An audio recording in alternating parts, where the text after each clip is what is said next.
In this video, I will be breaking down the 100 laws of couch flipping, and these are all of the lessons that I learned over the years for couch flipping for about 3 to 4 years. And everything is put into one video, so buckle up. This is going to be like a whole entire masterclass of just a ton of lessons that I learned over the years. So pen and paper, we're gonna get straight into the first one, which is first law.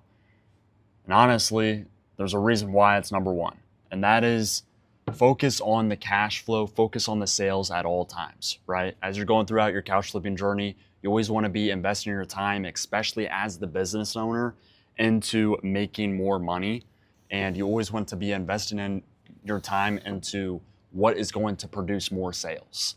So that is number one, and that is super important. Number two, know your break-even number. I just mentioned this in a previous video. A couple of days ago, I made this video, maybe about a week ago now, but it's your break-even point. And what this number is how many flips you need to know. It's how many flips you need to hit in order to cover all of your expenses. So in order to know this number, you have to calculate what your fixed expenses are every single month. And you have to know your variable expenses per couch flip. So how much money is going into each couch, whether that's paying your cleaners, cleaning supplies, any sort of repair you do to the couch. You need to know your variable expenses per that couch. And you calculate this number. And from there, you find out what it costs to run your business every month. And then you get the number of flips that it would take to sell in order to break even for that number, right? In order to produce the amount of money that it takes to cover your expenses for each month on average. And that will be your break-even number. And the reason why it's so important is because once you hit this number, that's when it will be pure profit. So as soon as you hit your break-even point, after that, all of this is just pure profit. So that's why it's so important to know. Third point is to charge delivery fees. As couch flippers, this is the one fee that our customers are okay with paying. When I have customers come into this warehouse, sometimes I get complaints about the sales tax because it's like, oh, I found you on Facebook Marketplace. Why should I have to pay sales tax? But I don't get complaints too often about these. But if I do get a complaint, it's about the sales tax and it's about the processing fee. The point is that no one complains about the delivery fee. People are happy to pay the delivery fee because they know the value that comes with it. So why are you not charging a fee that people are happy to pay? It's the only fee that people are happy to pay because they know that you're delivering it for them and they want that. It's a fee that takes their stress away directly, right? For them to go rent a U-Haul, borrow someone else's truck and pick up the couch, that's a lot of stress. So for them to know exactly what they're paying for in their heads and pay to remove that stress, they would be happy to do that. Fourth point is set sales tax aside as you grow bigger. I recommend having a separate account for sales tax. As you guys scale up, maybe start to dive into other sources of getting couches like B stock or brand new couches or liquidations. You're going to need an LLC, obviously, and starting to charge sales tax. And when you do, I strongly recommend setting up a whole entire bank account just to put money aside out of your head, out of your normal operating account. Get a second bank account and just throw that sales tax money aside, almost as it's not even there anymore. It's gone. It's whatever that's going to tax. It really helps the clarity in your head about how much money you actually have for the company to operate. The fifth thing is obviously to track the cost, sale price, and also how many days you have the couch for, so your turnover rate. These are all three pretty important numbers, but they're kind of just the basics, right? This is the sale price, basic expenses, and then the turnover rate. Pretty simple. I have a software that does it for me, so I don't have to calculate it myself, but that's really self-explanatory. Especially as a beginner, be sure you're tracking your numbers. The sixth thing is you make money when you buy the couches, not necessarily when you sell them. And what I mean by that is when you go to a couch pickup, be sure that you are negotiating at every couch pickup. So always ask for $50 lower, $100 lower. And the reason why is because if they are okay with that, which 99% of the time they are, because they just need their couch gone. A lot of these people aren't selling their couch on Marketplace to make money. They just want their couch gone because maybe they have a brand new one coming in. That's a lot of times what it is for me. So they're okay with $50, $100.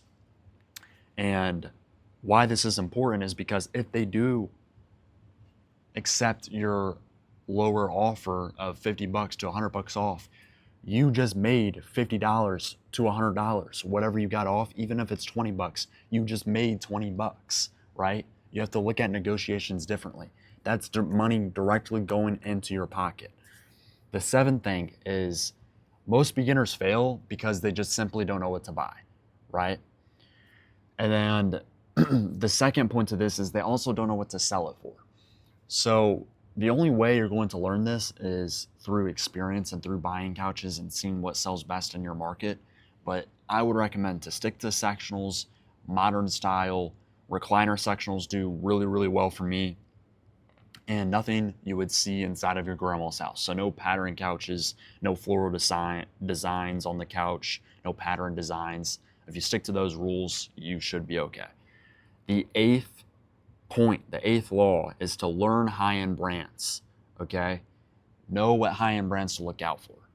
Restoration Hardware, West Elm, let's see, even Lazy Boy is a decent brand. But really like the high tier brands are the Restoration Hardwares, right? The Chesterfield couches. What other super high-end brands are there? I'm trying to think. Now I'm kind of going blank. The Ethan Allens, we have an Ethan Allen back here. Anything like super high-end leather always does super well for me, especially if it's sectional. This brown one here, this leather sectional, that's a Natuzzi. That's a super high-end brand. It doesn't feel super high-end, but Natuzzi is known to be a high-end brand. So learn and study the high-end brands because they will do you wonders, right? If you can pick up one high-end brand sectional couch and sell one every month, it really does help out your numbers so much. Like if I pick up one high-end brand couch a month, that is my rent paid for, right? And one couch flip. That's why it's so important, because high ticket sales, a couple sprinkled throughout the month, can really help your numbers out. The ninth law, this is my favorite one. This is a super important one, and it's advertise all of the time, right? Advertise all of the time, right? Advertise aggressively. And what this means is always be promoting your business. Always be promoting your business, right? Stop thinking so much. Stop overthinking that you have no sales. Just start doing something, right? Post in local Facebook groups. Relist on Facebook Marketplace. Take new pictures. Always be doing something. Always be advertising your business in some way, right? Make a ton of TikTok videos. Make a ton of content. Always advertise your business. Advertise super aggressively and always be doing something to promote your business. The 10th law is for every sale that you do, this is the 10th law, okay? We're 10% through this video. For every sale you do, every flash sale, every sale you do within your Facebook group or on your website, you need to have a reason why. The sale would not be successful if you don't have a reason why. And what that means is, why are you doing the sale? People are not stupid, right? If you just randomly do a sale without giving them a reason why, they will be confused and they will be suspicious about your product. Because if you're doing a sale and you don't have a clear reason why, or a reason that's believable, then they perceive your product as shit. Why isn't it selling? Why do you have to do a random sale and you're not even explaining why you're doing this sale? Why are you giving these away at such a discount, right? People shy away from that shit. But if you tell them, look guys, we have so many couches in this fucking warehouse right now, I need some space cleared up. So with that being said, this weekend only, we're doing $100 off. So get your butt in here, buy a couch, because it's just gonna be for this weekend. I just need to clear up a little bit of space in this place. So this weekend only, $100 off. Clear reason why. I need space in the warehouse, right? And honestly, we're gonna be doing that exact sale because I literally do need space in the warehouse. Another very realistic one that is believable, because that's the whole point of this law, is to have a believable reason why when you're doing a sale like this. A great one is, we have new inventory on the way. Obviously, if you're just flipping used couches in your couch flipping business in your local area, then this one won't work. But if you get into B stock, if you get into truckloads, if you get into liquidations, hey, look, guys, we have a truckload on the way, and it's going to take up so much space in here, so I want to try to clear some of these couches out before the new truckload comes in. Stop by this weekend, get $100 off, and get your butt in here, because it's only going to be for this weekend, and we just need to clear some space out, right? The 11th law is to always be transparent with flaws. This is so important. I don't know why it took me forever to learn this lesson, but only recently did I really kind of hammer in this nail with all of my orders. But that is to be transparent with your imperfections. We're selling used couches. They have flaws, they have imperfections. Let people know about them. Be clear. The reason why people don't let their customers know about their flaws on these used couches is because they're afraid of losing the deal. When in reality, this is an opportunity for your customers to love you, right? This is an opportunity for your customers to trust you 10 times more, because you have an opportunity to be transparent with your product. We're not selling brand new couches. We're selling used. Therefore, we have an amazing opportunity to build a tremendous amount of trust for our customers by simply just being transparent with all the flaws, no matter how big or small they are, right? You could have a small little stain, send a whole entire video over. Hey, before we deliver this couch, this brown sectional, I just want to let you know right here, there's a little rip, and just wanted to be completely transparent before we bring it out to you. That is there. We're really looking forward to your delivery, and we will be in contact before we leave. Boom. They're going to love you for that. I send that same video on a ton of these deliveries, especially when someone doesn't come out to the warehouse and look at a couch in person before purchasing, and they just buy it online. Especially in those cases, I send over a selfie video, and I go around saying that exact thing about this brown sectional, right? And this is so, so important, because people love you for doing this. They absolutely love you. So the 12th law is, more couches mean more sales, right? Simple. Simple. The more... Is that a fly? The more couches you pick up, the more couches you will sell, right? Again, this took me a little while to really, truly understand as well. The more couches you pick up, the more couches you have in inventory, the more couches you will sell for that month. So the more you can store, the more you can pick up, the more you can clean, the more you will sell. That's self-explanatory. The 13th point is to reply to everyone within seconds. This law alone, this point alone, has made me so much money. The faster you reply to customers and sellers on Marketplace, the more money you'll make. We're in a market or a business where couches and deals are flying off and on the market constantly, right? A couch is available, then it sells. A couch is available, then it sells. A customer's looking for a couch, then they find one. A customer's looking for a couch, then they find one, right?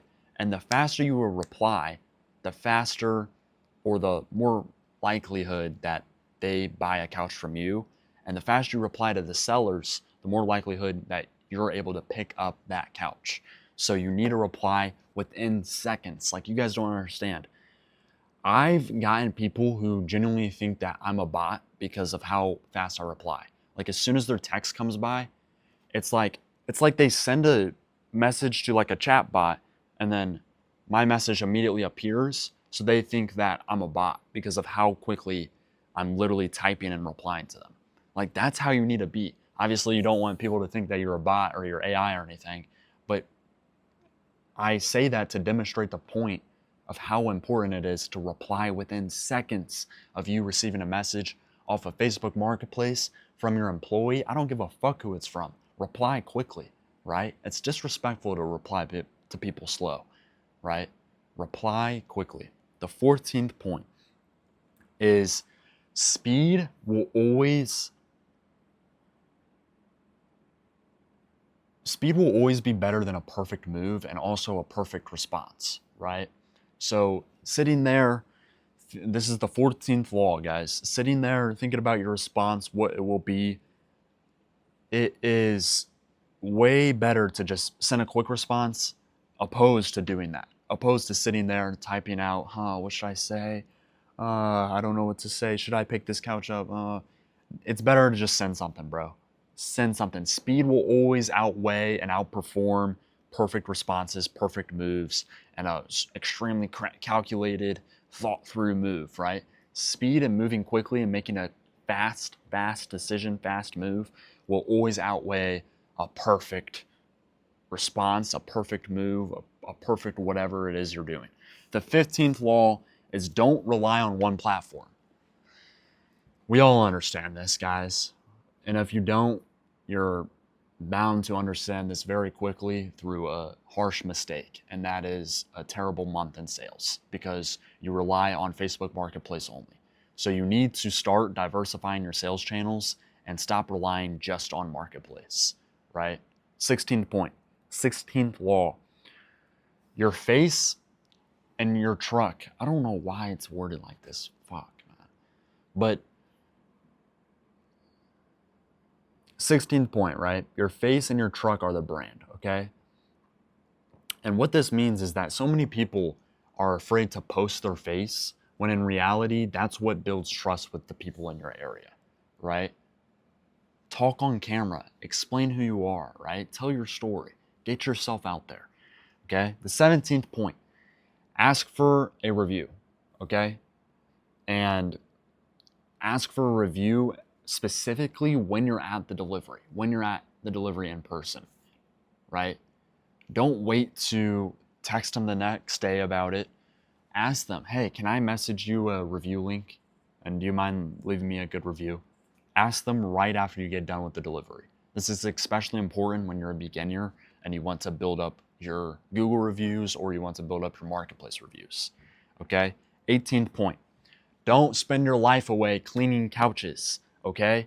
Do not do this. Do not spend your life away trying to repair a couch. Do not spend your life away trying to clean a couch. Don't do it. It's not worth it. Fuck that little stain. Just sell the couch as is, bro, and move on, okay? Move on. Move on to the next one. So what if you sell it for $100 less, bro? Sell it, get it out, and move on to the next couch, right? Stop wasting so much time trying to make this couch look literally brand new, or not even that, right? So many people waste their time on like a tiny little flaw when if you just took pictures, put it up on the Marketplace, and move on about your day and move on doing something more productive with your time, you would have made more money, right? Sell your couches as is. Of course, still clean them, but if it has a fucking tear on it, sell it as is. Don't go out of your way spending 6 hours trying to repair a little tear or some shit like that, right? Just sell it as is, move on. 19th law, okay? 19th law of couch flipping. Outsource cleaning as soon as you can, right? As soon as you think it is the right move, outsource cleaning. The reason why I say cleaning is because it takes away the most energy. Cleaning is very labor intense in the couch flipping game. It takes away a lot of your energy. And that's why I recommend it to be the first position that you outsource, because you can be driving and take a phone call. Like you can be driving, listening to a podcast. And the reason why I say this is because as the business owner, your time is the most valuable. You can't be taking a call while your loud ass cleaning machine is cleaning the couch, right? Cleaning is the first position you need to outsource, okay? So outsource it as soon as you can, because that will give you time to deploy towards marketing, towards sales, towards social media optimization, towards picking up more couches, right? 20th point, use a timer when you're doing work, okay? Use a timer when you're doing work. So when you're sat down at your computer and you're working on your business, do a Google timer, buy a timer from Amazon and put it on your desk. Set a timer while you do work, okay? And even sometimes I have like one task I want to do and I say, okay, I'm gonna spend no more than 5 minutes on this task, right?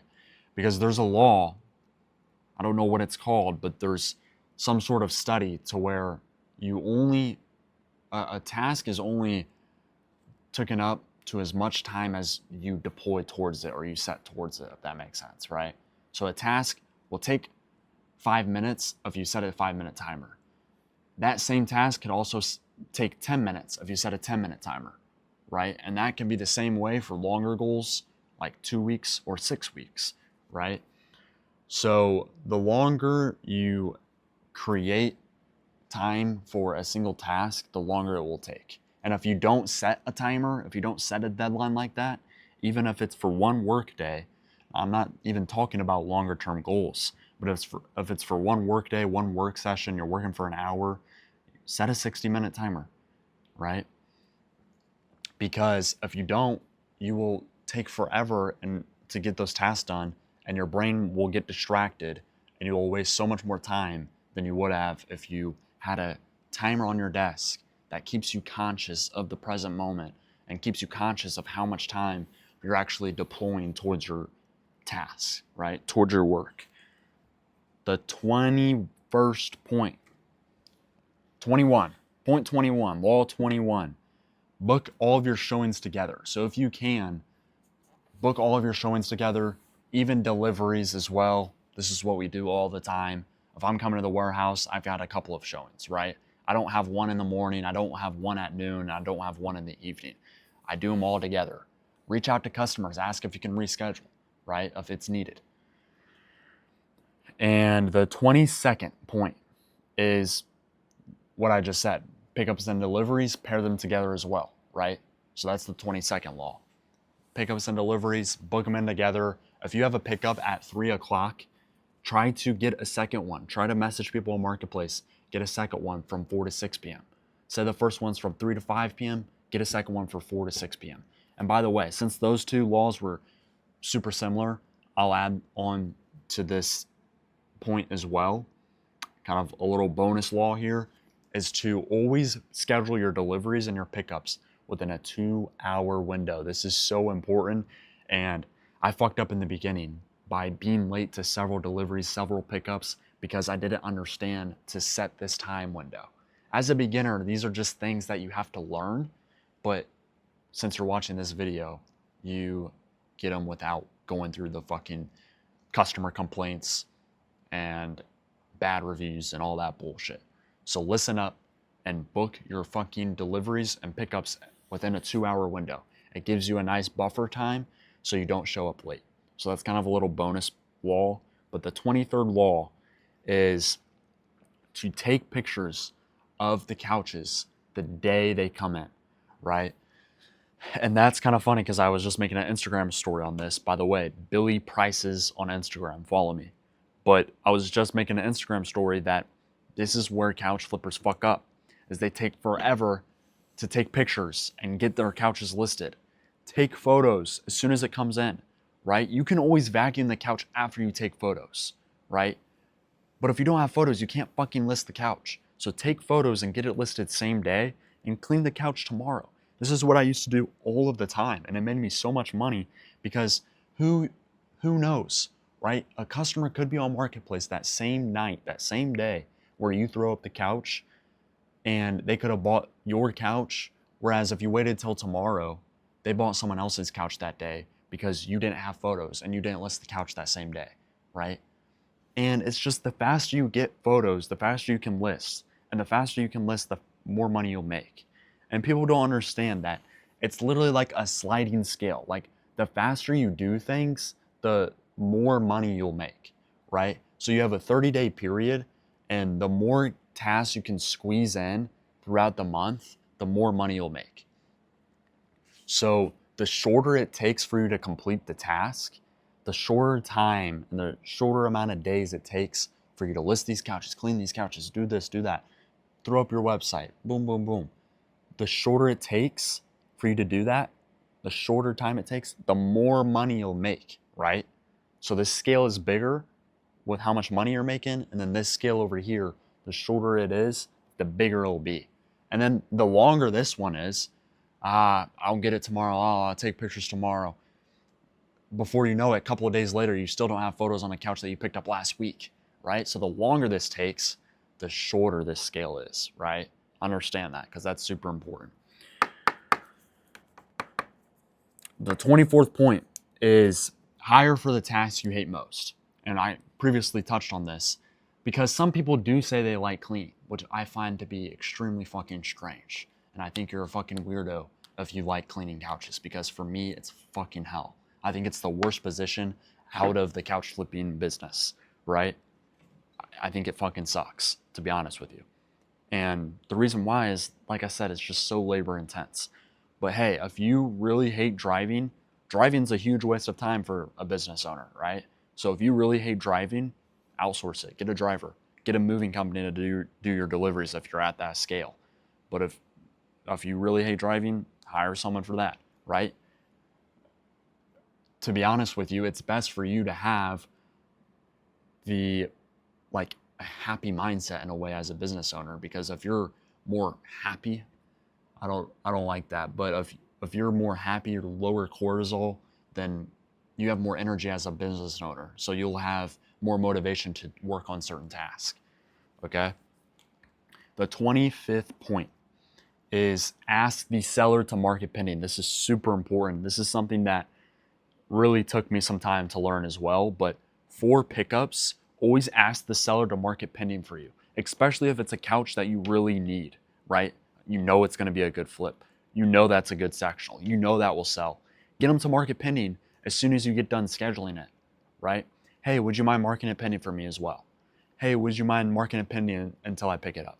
Until, I like to say, mind marking it pending until then, because we were just discussing the pickup time. Always get the seller to market pending, guys, on Facebook Marketplace, because you don't want anyone else messaging them about it, right? That's an opportunity for them to, or that's an opportunity for another flipper in the area to ask a little more for or offer a little more for the couch, $50 more. Hey, it's listed for 100. Would you take 150 if I picked it up? Right? That's a little bonus law as well. But always ask the seller to market pending. The 26th point is to schedule every delivery, every pickup, every showing as well inside of your Google Calendar. It keeps you so organized. It helps you actually pick up these couches because it's in the Google Calendar. It's almost like it's already done as soon as you schedule it. So once it's in the Google Calendar, it's actually going to get done. If it doesn't make it to the Google Calendar, it's not even in my life, right? But when it is on the Google Calendar, that's what I'm doing for today. Schedule every single hour inside of your Google Calendar for business or personal life. I don't give a fuck what it is that you're doing. Put it in the Google Calendar. You're eating a chocolate bar, put it in the Google Calendar, right? Schedule it. Be organized. Because it really helps you squeeze more time out of the day, one, and it just keeps you more organized. Therefore, you're going to be able to pick up more couches, right? If you schedule a pickup and if you look at your Google Calendar, you'll understand, oh wait, I do have from like 4 to 7 p.m. this evening.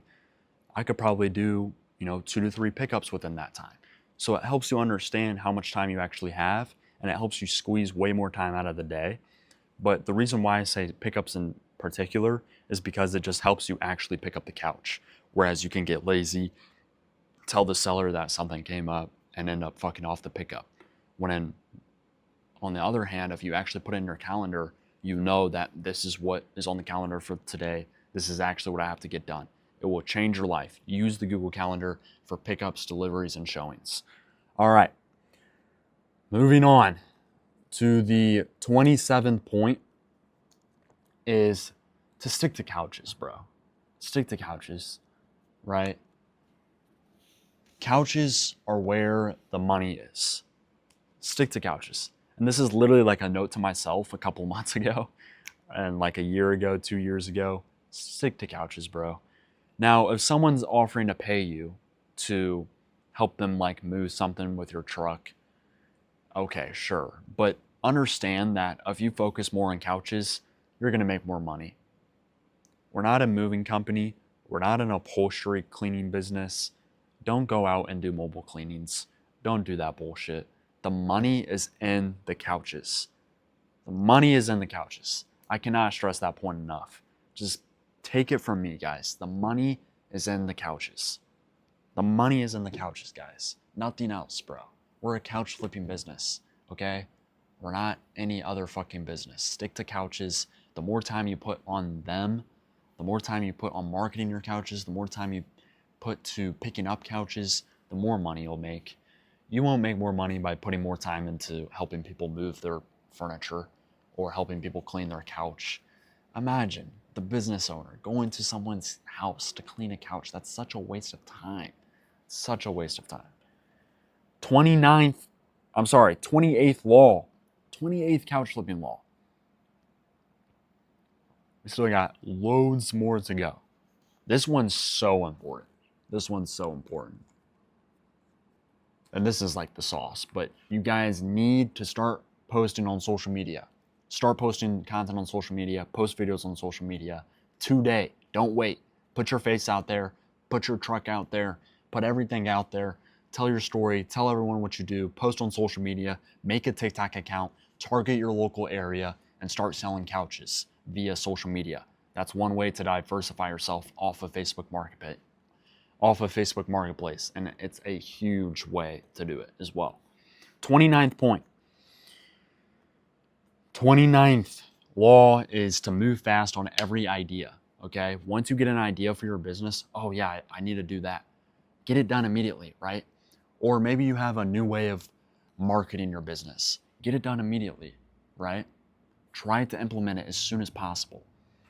The 30th law is stop delaying problem solving. When some bullshit comes up in your business, which it will every day, and as business owners, that's our job, is to deal with the bullshit and solve the problems. But once they come up, do not be the person who says, take care of it tomorrow. Yeah, I'll get to it. I got to do this work today. No, get it done on the spot right now. Same hour. The same hour the problem pops up, get it done. You'll make so much more money if you follow this point. So much more money. Get it done. Same hour. Problem appears. Customer texts you about a refund. Respond to them ASAP, right? Your cleaner quit. Post in local Facebook groups to get more cleaners. Immediately, same hour. As soon as you find that shit out, solve it immediately. Stop delaying your fucking problems. It's not going to help you make more money. The longer it takes to complete and solve those problems and complete those tasks, the less money you'll make, right? And the faster you can solve these problems, the more money you'll make. It's a complete scale, like I described just a little bit ago, right? They're completely direct, they're directly correlated to each other. The speed at which you complete tasks and solve problems, the more money you'll make, and vice versa. 31st point. Point 31, law 31. This one's good too. Build the skill of making decisions fast. Because it's a fucking skill. That's why I said that. Because it's a fucking skill, right? Make fast decisions, right? And I should have spreaded these out more, but it kind of correlates to the previous point, but intentionally make decisions faster, right? Honestly, there's two separate points though. As you're going throughout your day, make decisions fast. I don't care if it's related to couch flipping either. I don't care what it is. Every decision that you make, it needs to be fast. It needs to be decided quickly, right? What you're gonna eat, what do you pick out the menu at the restaurant, what outfit you're gonna wear for the day. Make it quick, because the quicker you can make these boring ass decisions and these non-ROI tasks, the quicker you can make these and shrink down the time that it takes for you to complete these, the more time you'll have to spend towards your business and making money. 32, plan out every single hour of the day, right? Use the Google Calendar like we mentioned in the previous point. These will overlap, but they're all important within their own points, right? That's why I listed them out separately. But plan every single hour in your Google Calendar. There should be no blank space. You should always have something to do at every hour before that day comes, right? So the day before, plan it all out. every hour. Every hour. Okay? 33. 33, do the things you don't want to do, right? For me, this one really hit because it was always a hard task to do because it's just a little bit embarrassing. It takes some balls. People are looking at you, but it's putting out yard signs, right? It's kind of like not so much of a fun task. It's not something I wanted to do. But as soon as I learned this point, I intentionally did more yard signs and by extension made more money because we got more couches in. But as soon as I comprehended this point, I intentionally did more yard signs because I had this point in the back of my head, right? All successful people do is they do more of the things that they don't want to do than the average person, right? That's it, right? They do the things they don't want to do. And then after a while, you get into the habit of doing the things you don't want to do, and it becomes easier. But in order to change who you are, to change your identity, it's just going to be a pretty decent period of time where you just force yourself to do the things you don't want to do. And then you start to kind of become that new person, right? But the point is to understand what you don't want to do as a business owner in your life that helps you grow your business, and be sure you comprehend the point that, well, all successful people do the things they don't want to do. So this thing that I don't want to do in my business right now needs to be done in order for me to be successful. 35. 34. Law 34 is to set daily goals instead of yearly goals, 5 years. Fuck that, bro. Who knows what can happen in 5 years, right? Just list out what are your objectives for today? What are the tasks for today? Because over time, everything's going to compound, okay? And that leads me into the 35th point. Or I'm sorry, that's not the 35th point. This is the same point. Everything compounds daily, right? So over a certain amount of days, all of these days where you have pretty decent days, those will all compound. So just focus on the day, because over time it will compound along with all of the other days.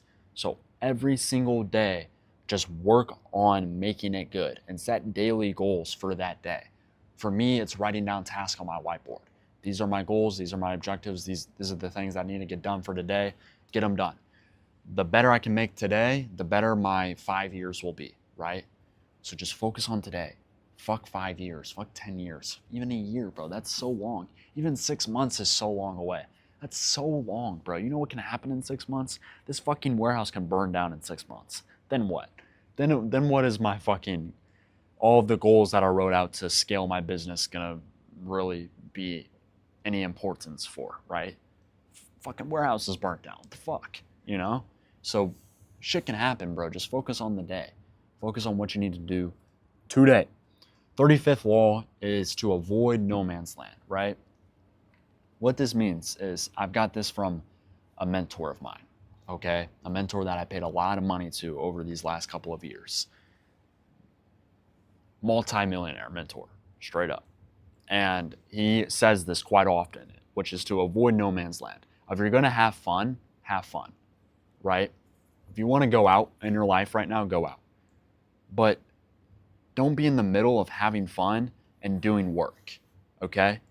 Choose one. And you don't have to choose one forever. You can go out, have fun for this whole entire week, right? But don't be fucking in the middle throughout the day or throughout the week. Fuck that, bro. Go all in on one or the other, because you won't be effective. You won't be effective if you're fucking half-assing both of these things, right? You want to hang with family, you want to spend time with family, spend time with your kids for the whole entire weekend, go all in on that and be the best dad that you possibly can be the best son you possibly can be for your parents if you're spending time with your parents. I know a lot of you guys are probably younger guys, right?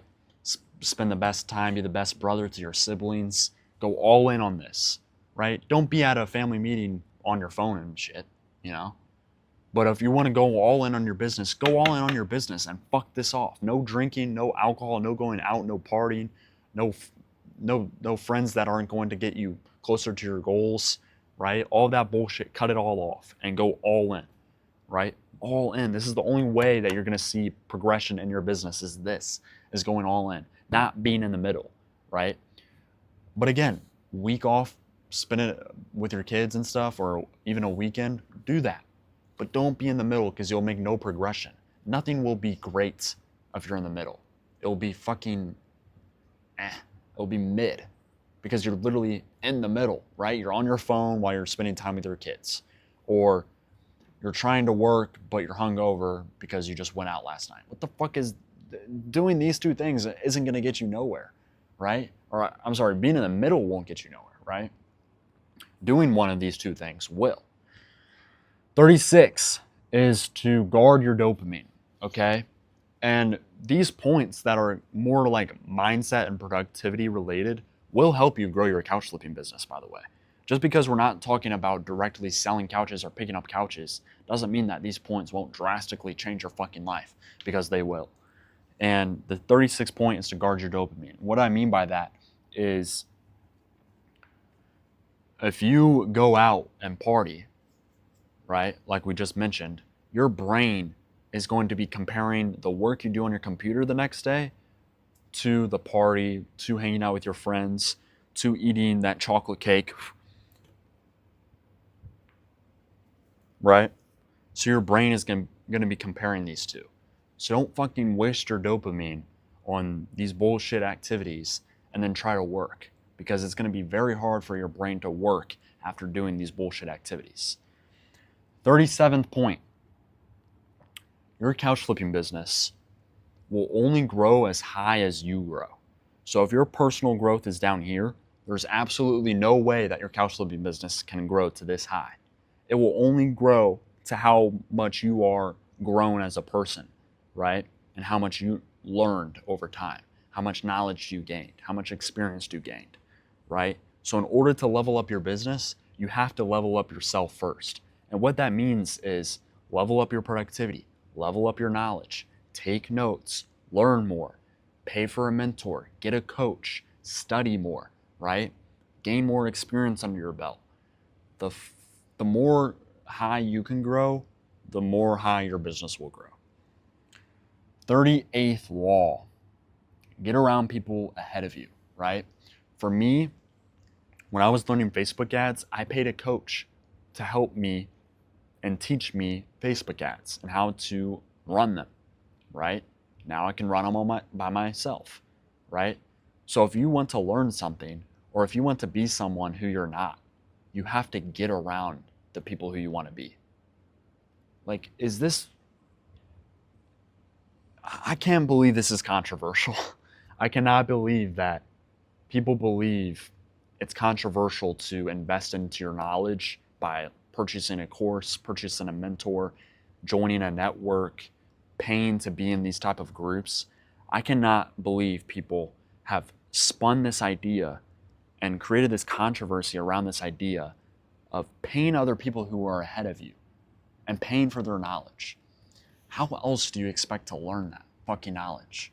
Why would a guy who knows Facebook ads give me the knowledge for free and hop on a call with me to teach me everything? Why the fuck would he do that, right? I don't know, nor do I understand how that is controversial to invest into your knowledge, invest into yourself, but for some reason it is. And to be honest, if those people want to think that, they can, because 39th point, use dead time. Dead time is waiting in lines for food. Dead time is your drive time. Dead time is when you are in the drive-thru picking up food. When I'm trying to think of dead time in my particular life, I don't really have a lot of it.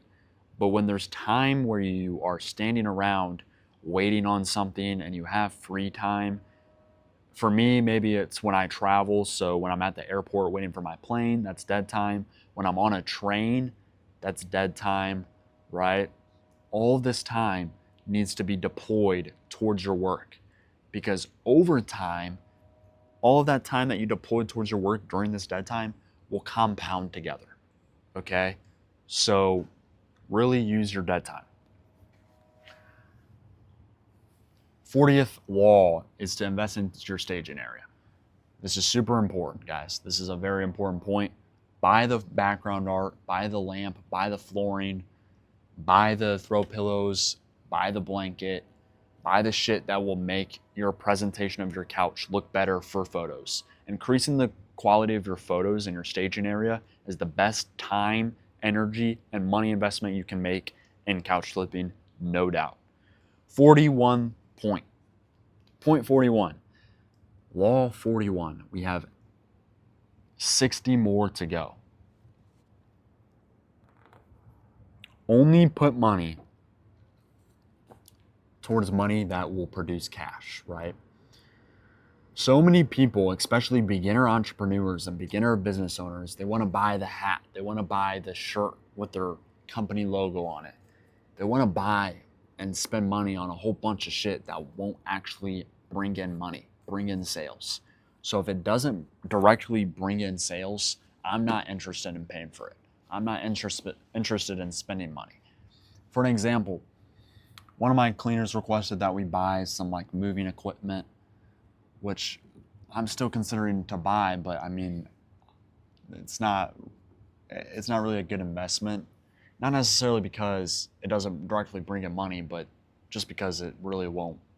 There's not like really moving equipment that you can use when you're flipping over a couch and you need to bring it through a door.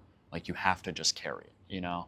But that's something that won't directly bring me in money. I'm not interested in buying it. Another one, we do need some sort of AC in here. And honestly, that could help.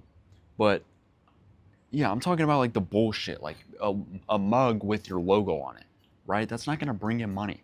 So really be conscious of where you spend your money and ask yourself, is this actually going to make me more money? Running paid ads, if you know what you're doing, will actually directly bring you in more money, right? Buying yard signs will literally directly bring you in more money, okay?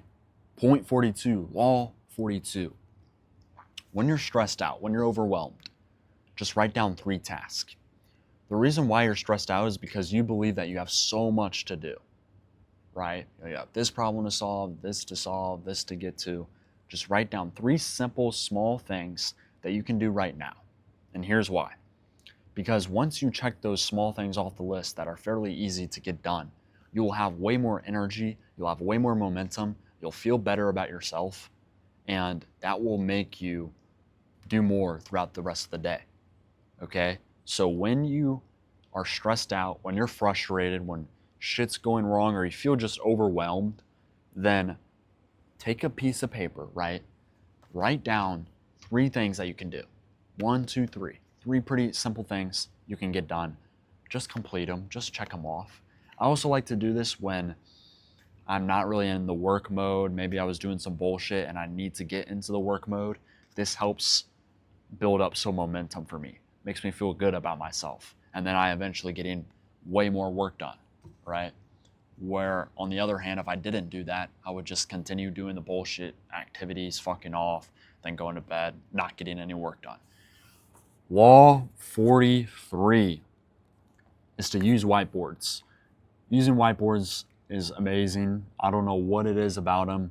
We have one there, and I have 2 at my apartment. They're amazing. I don't know what it is. That's where I write down all of my tasks. Buy a whiteboard. 100% will make you more money. It's just like, I don't know what it is about it. Buy a whiteboard though. You can put your task on it at your storage unit. We used to have a whiteboard at the storage unit.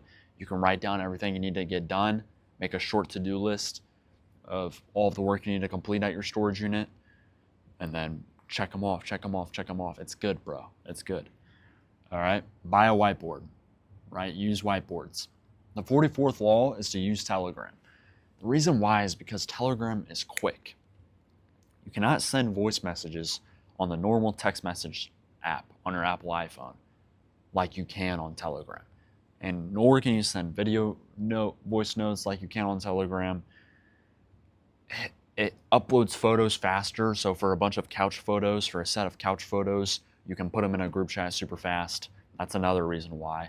Another reason why is because you can be on your desktop taking photos that you sent to the Telegram group chat on your phone and upload them to your website from your desktop using Telegram, because the app and the desktop app are integrated with each other.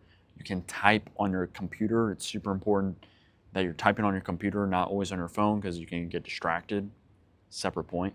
But you can just do more faster work on your computer. So having Telegram on your computer is much better. I'm always messaging my employees on Telegram when I'm on my laptop or my computer, much quicker. So many benefits of Telegram. Get it. They actually took it down from the App Store recently. So, however, by the time you're watching this video, it may be in the App Store now. It may be in the App Store now. So it's probably back up and back available. But it's super good, bro. Telegram's super good. Super good. Super fast. 45th law is to post in local Facebook groups. You can do this to hire people. You can do this to promote your business. You can do this to promote how you pick up old used couches. Posting in local Facebook groups targets people directly into your area. And that's what we want to do. So take advantage of these local communities in your area, these local Facebook groups. Join them up. Find a way to get inside, even if you don't live in that particular area or that particular zip code. Find a way to get in. Make up some bullshit.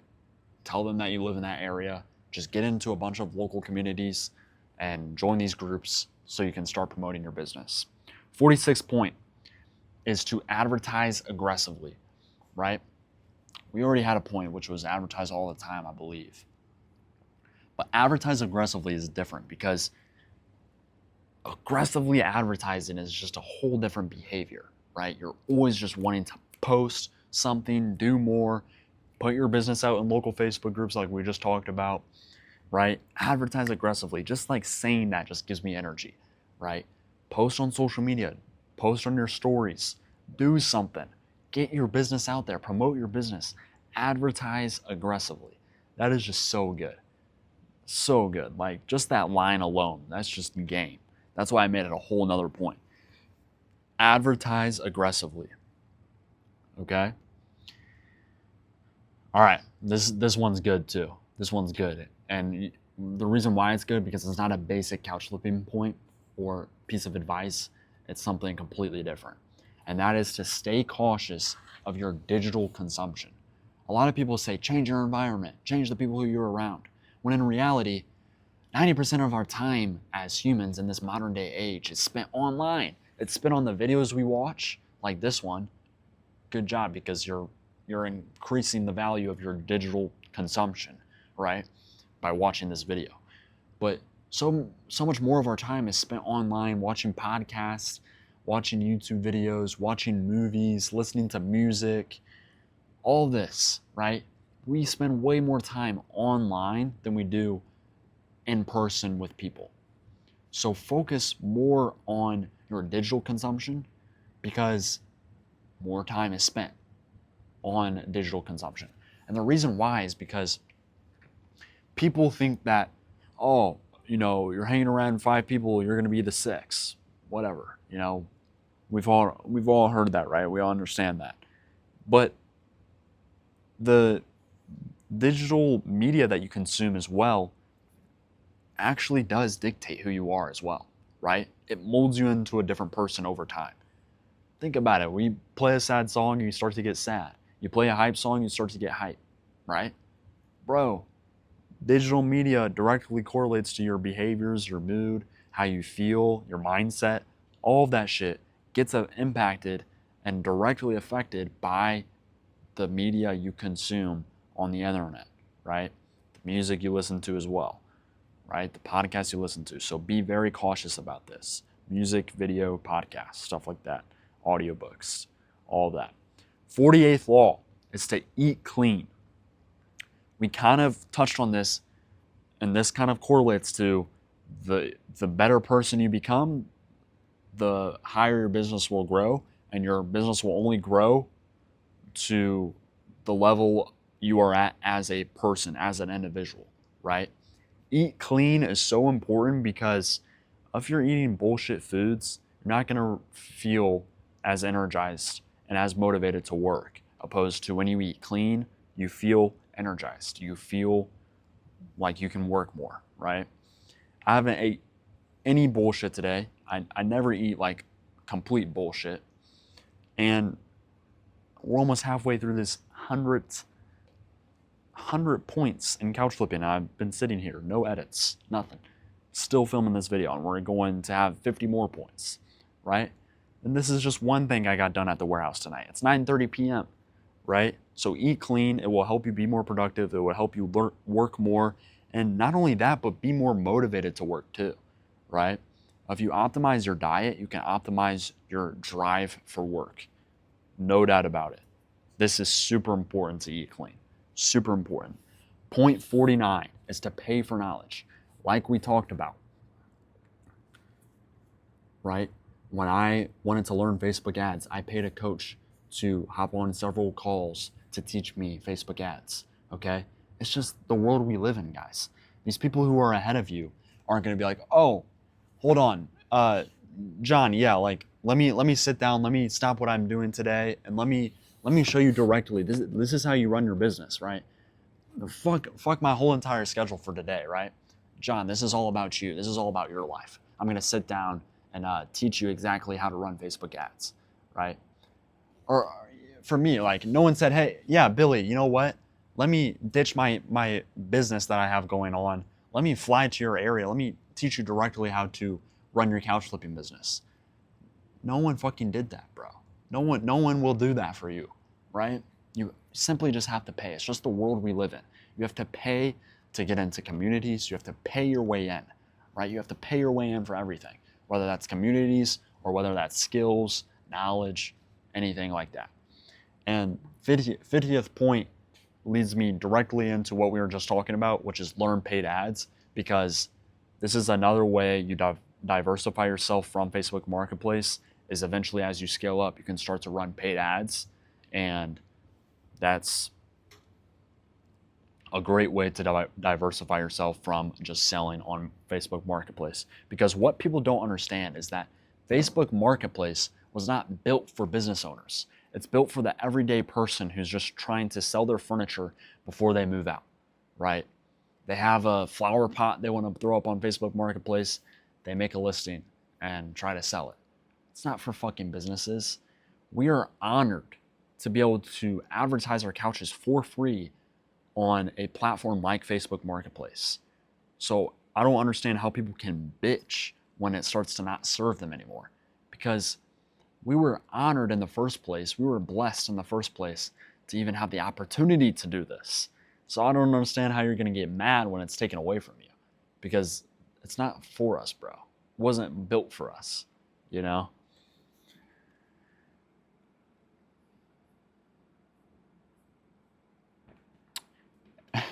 Someone that I helped out just texted me. Thanks for the tip about TikTok, because we hopped on. This guy's a G. He's in Utah, and he lives in his RV, and he has a warehouse right next to his RV where he has a bunch of couches in, just like what you see behind me. And we hopped on a call like 2 months ago. I told him to start posting on social media. He just texted me. I shit you not. Thanks for the tip about TikTok. So he must be making a ton of sales from TikTok. So post on social media. That should be, we already mentioned that law, but it's super important. But yeah, that's how you can diversify yourself more from Facebook Marketplace, is paid ads and TikTok. I shit you not, I just got that text. But anyways, 51, always be taking notes, right? Always be learning. Always be studying, like you are right now. You're on point 50, you're halfway through this video, right? Point 51, you're halfway through this video. This is great. You need to keep this up. You need to always be learning, and you should be taking notes on this. If I had this video when I first started couch flipping, I would have gotten into this warehouse, been making the money I'm making now, 30, 40K every month, if I would have sat down and watched this video and actually took notes and applied the information and implemented it into my life, right? Point 52 is to learn to get better with talking on camera. This is super important because it will directly make you more money, not only in couch flipping, but any business you do. Because the next business you do, more likely, the next business you do, you're probably going to be posting on social media, just the direction this world is going in. It's probably going to be a requirement for you to be successful to post on social media. So get good on camera. That's point 52. 53 is defining stress, okay? I'm going to break out this equation for you guys, all right? And it's going to help you mitigate your stress, okay? Because once you understand this equation, you will understand how to remove stress from your life. And people ask me, why do you work all the time? Why do you work all the time? Because of this point. Because of this point. All right, so point 53. Stress is the period between when you get the idea of solving a problem or completing a task. As soon as that idea comes to your head, as soon as that task comes to your head, and the period at which you complete that task or solve that problem, in between these two things, right in between these two things is stress. So the more you can shorten that period down, which is basically the time to complete task, right? The time to complete task is stress. So this is stress. The time to complete the task, solve the problem, whatever it is, that is stress. You're simply just putting it off. Think of all the times you were stressed out, right?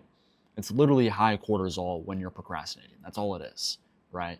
You're scrolling on social media. You know you should be working, but you're doom scrolling instead, right? You know you should be doing a task, marketing your business, working on your business, but you're doom scrolling instead. You're binge watching YouTube. That's when you're like, fuck. You kind of start to get that anxiety. That's fucking stress. And what you need to do, or you have a problem that comes up and you've just been thinking about that problem all day. The reason why you're thinking about that fucking problem is because you haven't fucking handled it yet. So as soon as it comes up, get to work, bro. Solve it. Get it done, right? And the thing is, people think it takes so long to solve the problems that appear throughout their day-to-day life. Obviously, if it's something fucking drastic, like this warehouse burning down, it's a little bit of a bigger problem. You can't solve that within 10 minutes. But a lot of the times, these fucking problems that come up are solvable within like 60 seconds, bro. Just get it the fuck done and move on. Like, why are you waiting around just to be stressed out? It makes no sense to me. 54. Focus on the core work and the basics of the business. What are the basics of the couch flipping business? Take good photos. Get photos immediately after picking up the couch or as soon as you can. List the couch, right? And market your business, not only on Facebook Marketplace, but different platforms. And sell and deliver the couch, right? And don't be lazy with picking up couches. That should be the first one. So you'll be surprised about how far you can get with just the basics. Just focus on the core work of the businesses, right? Stop trying to get so complex with marketing strategies, with expanding your business, offering different services. Fuck all that, bro. Just focus on the basics. What does it take to make money in your business? Well, we have to pick up a couch, we have to take good photos and clean it, and we have to market it. Just focus on those three things, bro. Nothing else. Stop making it so complicated. Just focus on what makes you money.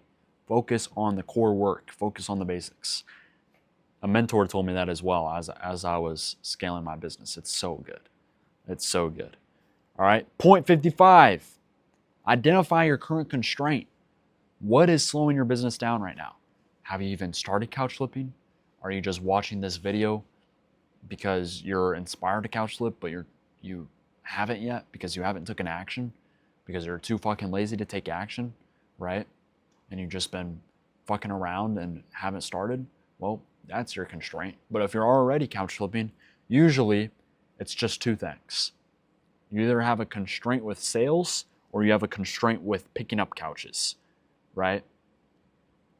So identify which one it is, and from there, put your focus towards whatever it is.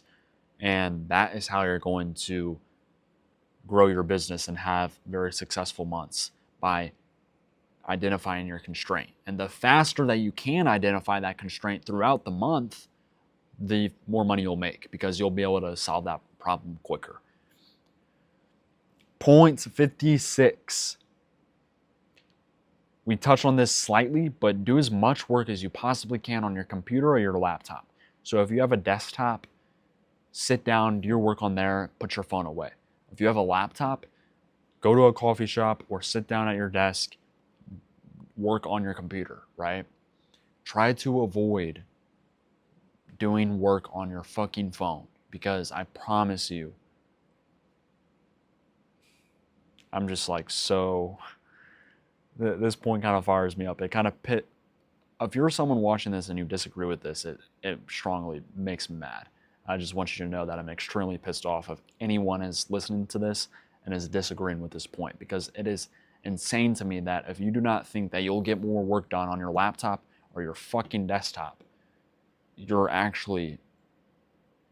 delusional because it is so easy to get fucking distracted on your iPhone. And when you're doing work on your phone, it's so easy to answer that text from your mom, answer that text from your girlfriend, go on social media and start doom scrolling, right? These billion-dollar apps literally design it for you to easily get distracted and program it directly on your phone to make you spend as much time doing everything but your fucking work on your phone. So throw that shit across the room and get to work on your laptop or your desktop. I was going to say something, but I forgot.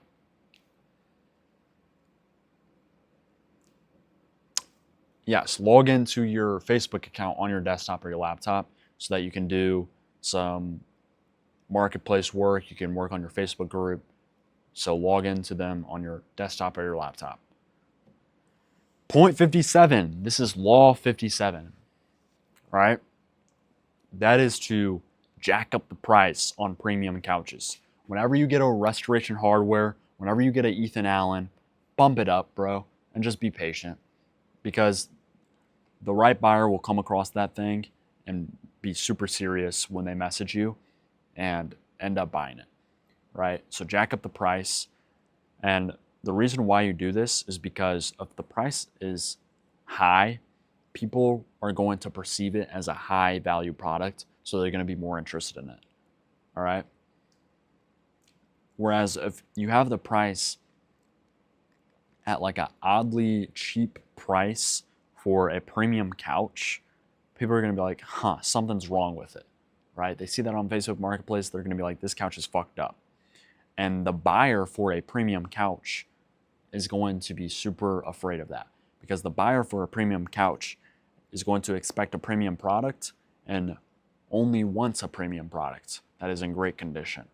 So bump up the price. It's going to increase the perceived value of the product and you're going to make more money. It's going to take more time to sell, but it'll be worth it in the end. I just sold a $3,000 couch a couple weeks back. It was like 2 weeks ago, but I'm glad that I bumped up the price and waited. I only waited like a couple weeks for that one, but I have some others back here that have been sitting for a while. But once I sell them, it's going to really help out our numbers for that month because they're premium couches. So I'm marketing them at a premium price and I'm just waiting for that right customer. Because on these type of couches, you're going to have customers that reach out to you who are serious about buying. Whereas something like this is $4.99. This brown sectional couch is going to get a lot of messages, but not necessarily serious buyers. But for the premium couches, for some reason, you just get more serious people, right? So that's the 57th point. The 58th law of couch flipping is work will always be the most fulfilling thing. When you eat the ice cream cone, it will go away, right? The dopamine will go away and it will go away quickly. Whereas work is always going to be there for you, right? Work will always be there for you.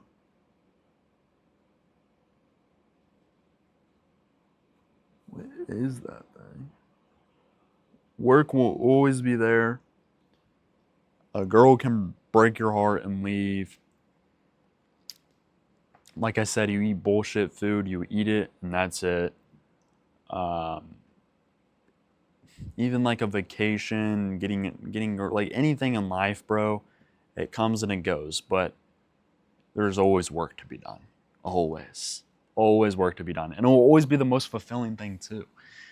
It's always there for you too, bro. So work will always be the most fulfilling thing, right? Always. There's nothing more fulfilling than building a business, completing your tasks throughout the day, knowing you got everything done.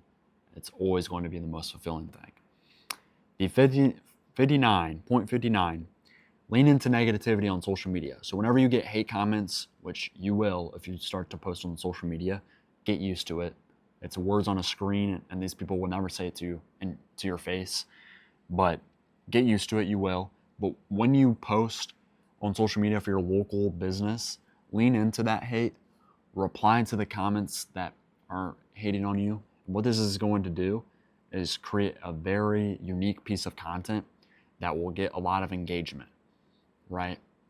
Because it's great content. If someone's hating on you and you're posting about it, like that's controversial, that's good, right? Negative videos like that always perform better, always. So lean into it, make it a piece of content, and post it. And you'll end up seeing everyone in the comments is like on your side. And you get like more praise for it, more support for it than you will if you do not lean into it and like ignore the comments. So lean into it. It will create great pieces of content. Point 60, law 60 is be conscious of what you are doing at every moment throughout the day.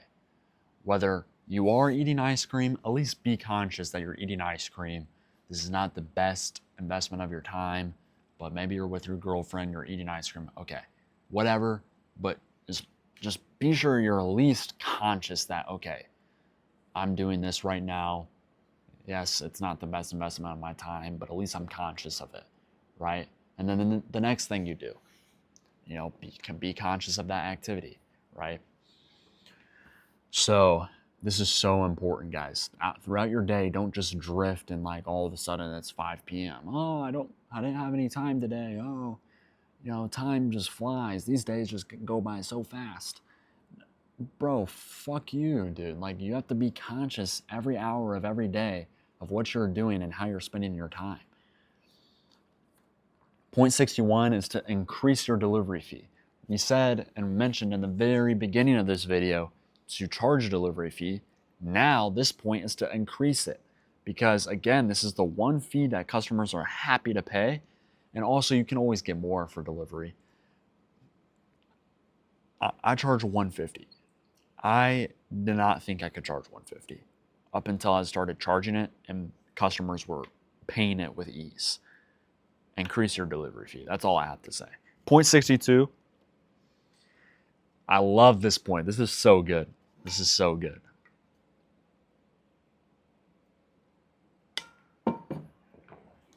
Every man is your superior in some way. So the reason why I'm able to accumulate so much knowledge at such a young age is because I understand there's something to learn from everyone. No matter if I think they're dumber than me, no matter if I think they did some terrible things throughout their life, give a fuck. I'm going to strip away from someone what I can learn instead of just fucking that person off because they did some terrible things throughout their life. Fuck that. That's a wasted learning lesson right there, right? And that's one you see recently with like social media and stuff, like people online. It's like, yeah, people do fucked up things and I would never do that in my life. And I agree they're fucked up, but at least take away what you can learn from that person, right? What are we doing like not taking advantage of a proper and valuable learning lesson, learning opportunity from these people? And I also understand that people who are making less money than me, there's always something to learn from someone, right? Everyone has a super unique story. Therefore, there's something to learn. Every man is your superior in some way, no matter how old they are, no matter how young they are, no matter how broke they are. no matter how rich they are. Every man is your superior in some way. I learned that from my mentor as well. So good. 64. Sorry, 63. Do a time audit, right? So sit down and write where the fuck your time is going every day.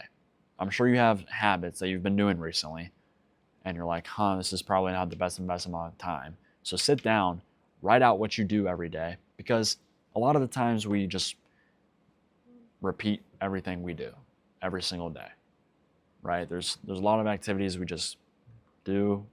We did yesterday, we did today, we'll do again tomorrow. So sit down, write out what those activities are, write out what you do every day, write out what you did for today. I'm going to tell you guys to do it for just today, right? Or if you're watching this in the morning time, do it for yesterday.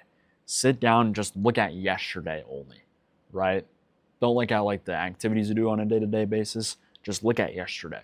And then next week you can do another time audit and just see where all of your time is going, right? And you'd be like, fuck, I wasted 45 minutes watching YouTube videos. Fuck, the fuck am I doing with my life, you know? So do a time audit. That's so good. That's a good game right there. 64, law 64, be protective of your time. Do not allow people to just yap at the fucking store, right? Don't allow your grandma to just talk to you for 45 minutes. What the fuck are you doing? Like, get on with your life. You know you love your grandma. Your grandma knows that you love her. So what the fuck are we doing here, right? Like, you gotta get on with your life. Yeah, you gotta spend time with your parents, but there's a certain line, obviously, right? And with your grandparents, with your grandma, your grandpa, stuff like this, right? With your siblings, yeah, you gotta spend time with them. But there's a line, bro. There's a line. And you want to shorten that line up. And I know older people watching this, maybe that's something you'll regret in your future. Bro, all my grandparents are dead now. And it's not something that I regret, right? Because there's a certain fucking line. If you live with the mindset, and here's exactly why. If you live with the mindset that you need to spend time with your parents, you need to spend time with your grandma and grandpa, or you need to spend time with your siblings because they're all going to be dead soon. If you live with that mindset, then you'd spend your whole entire day with them. And where's that going to get you, bro? Where's that going to get you, right? So there's a line to it. Of course, spend time with your family. Of course, spend time with your parents, your grandparents, your siblings, your friends, your girlfriend, of course, right? It's all needed.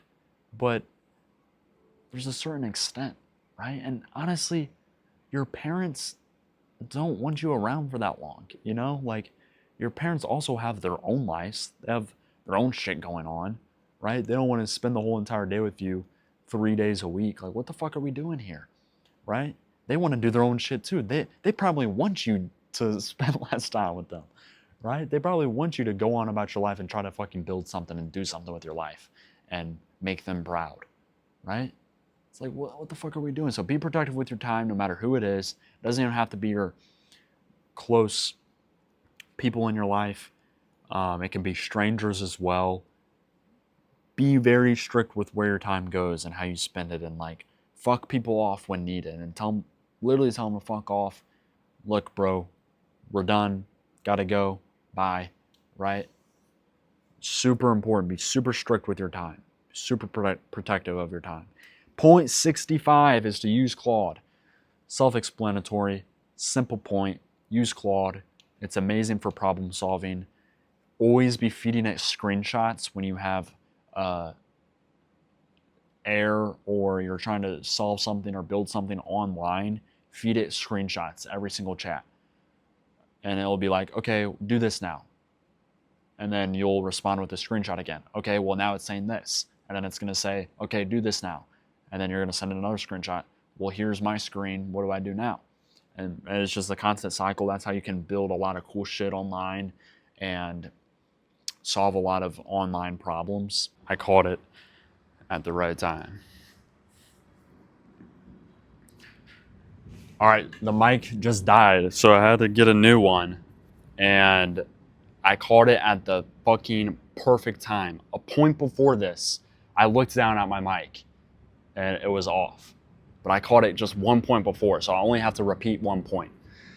All right, and we were ending it at use Claude, and that is the point where it cut out. So use Claude, that's pretty self-explanatory. I explained how you use screenshots to fix any errors or difficulties that go on your website. With Facebook ads, you can use the screenshot strategy. And I think where it cut off is where I was explaining where to create different group chats for different fields of your life. So for your health, you can create a group chat. For your relationships, you can create a group chat. And for your business, you can create a group chat. Or any other things that you want to work on, you can create a separate group chat for and pin them. And people think it's weird to feed AI a bunch of data, but what they don't understand is that if your competitor is doing that, then they're going to get ahead of you. And unfortunately, this is just the reality we will live in, right? This is just the world we fucking live in. The more data you can feed AI, the better responses you're going to get back from them. And if you're the one who is too afraid to feed AI a bunch of data from your personal life, then you're simply going to fall behind eventually at some point, because your competitor is giving it more data, giving it more personal data. And listen, I agree 100%. It's weird. When I'm typing out my problems about my business and telling AI about everything, it's weird. Honestly, I'm used to it now, but I do agree the idea is weird. However, it's just the world we live in.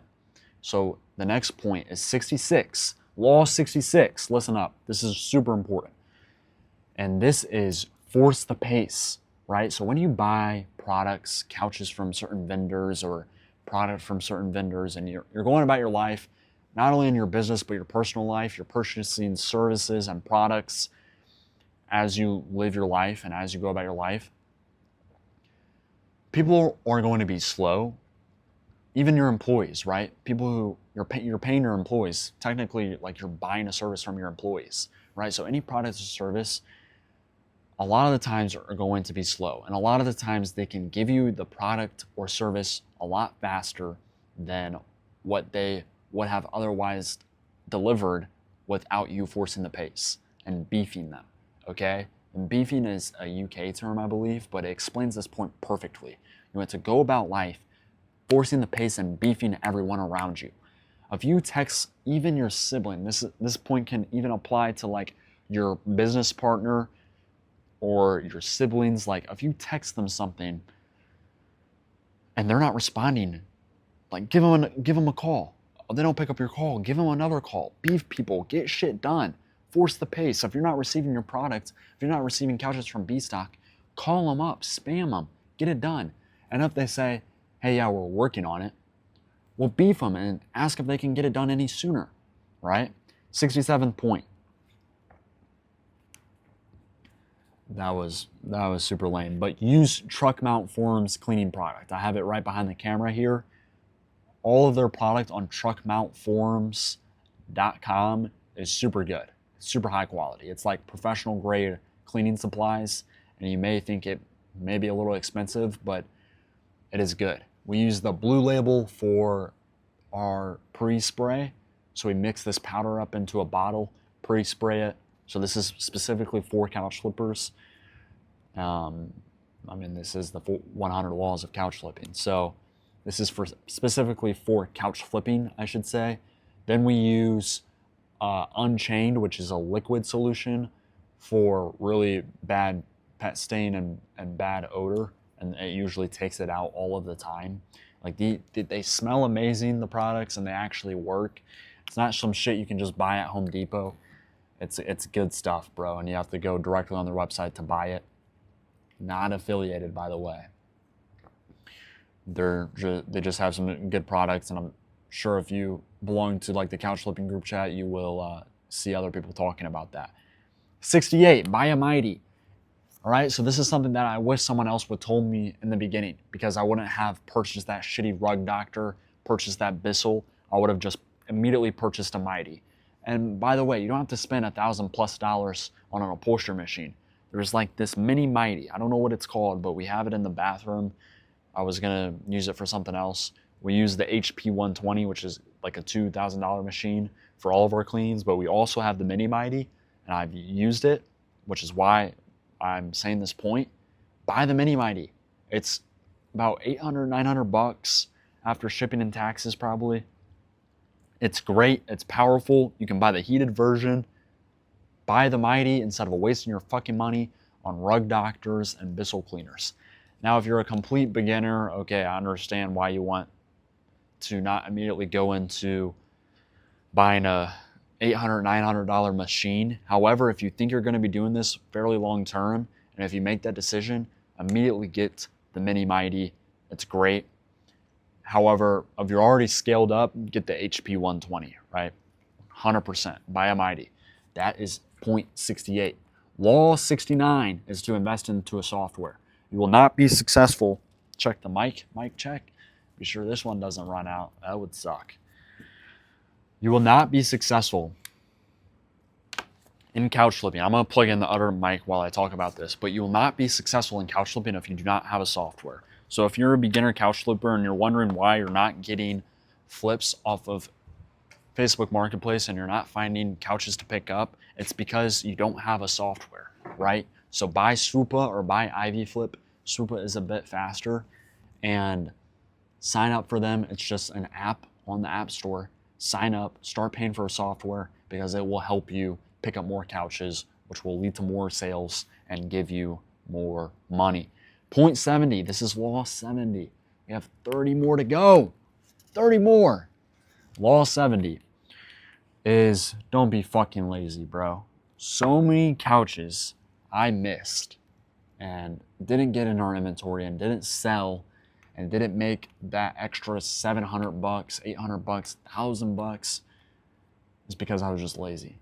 I didn't want to go pick up that couch that day. I was being slow to reply just because I was lazy and I didn't really want to pick up that couch. Don't be fucking lazy, bro. You can get more couches and increase your amount of couch pickups every month just by not being lazy. And just by consciously thinking, okay, let me not be lazy. Let me just instead go pick up this couch, right? And you can get so many more couches off of Facebook Marketplace just by not being fucking lazy, all right? So the 0.71 is, I'm sorry, that was, okay. 0.71 is to save the legs and the connectors of your couches. So if you have a couch that you removed for a customer maybe, or it's just a shit couch, it's junk, then, wait, where's my phone at? Oh, my phone's recording. I'm retarded. Oh, man. And I'm not going to cut that out either. My phone's recording. All right. 0.71 is to save the legs and connectors of the shit couches that you throw out. So before you throw out these couches or dispose of a couch for a customer, or maybe you pick up a shitty couch and you end up not selling it, at least save the legs, save the connectors on the couch, because they will come in handy for future couch deliveries. For complaining customers that the couch that they just bought from you doesn't have any connectors, well, good thing you saved them, right? For a couch that comes in that doesn't have any feet, you will pick up a couch that doesn't have any feet. Good thing you saved the feet so you can screw on the ones that you saved from a shit couch that you were about to throw away. 0.72. Oh, this is so good, guys. Listen, 0.72. I wonder how long it's been. When I looked at the camera, when I had to switch out the mics, it was like, oh wait, no, I ended it. Let me be sure I restarted it, guys. I just had a scare. Are we rolling? Okay, we're rolling. Okay, thank goodness. Oh my goodness, thank goodness.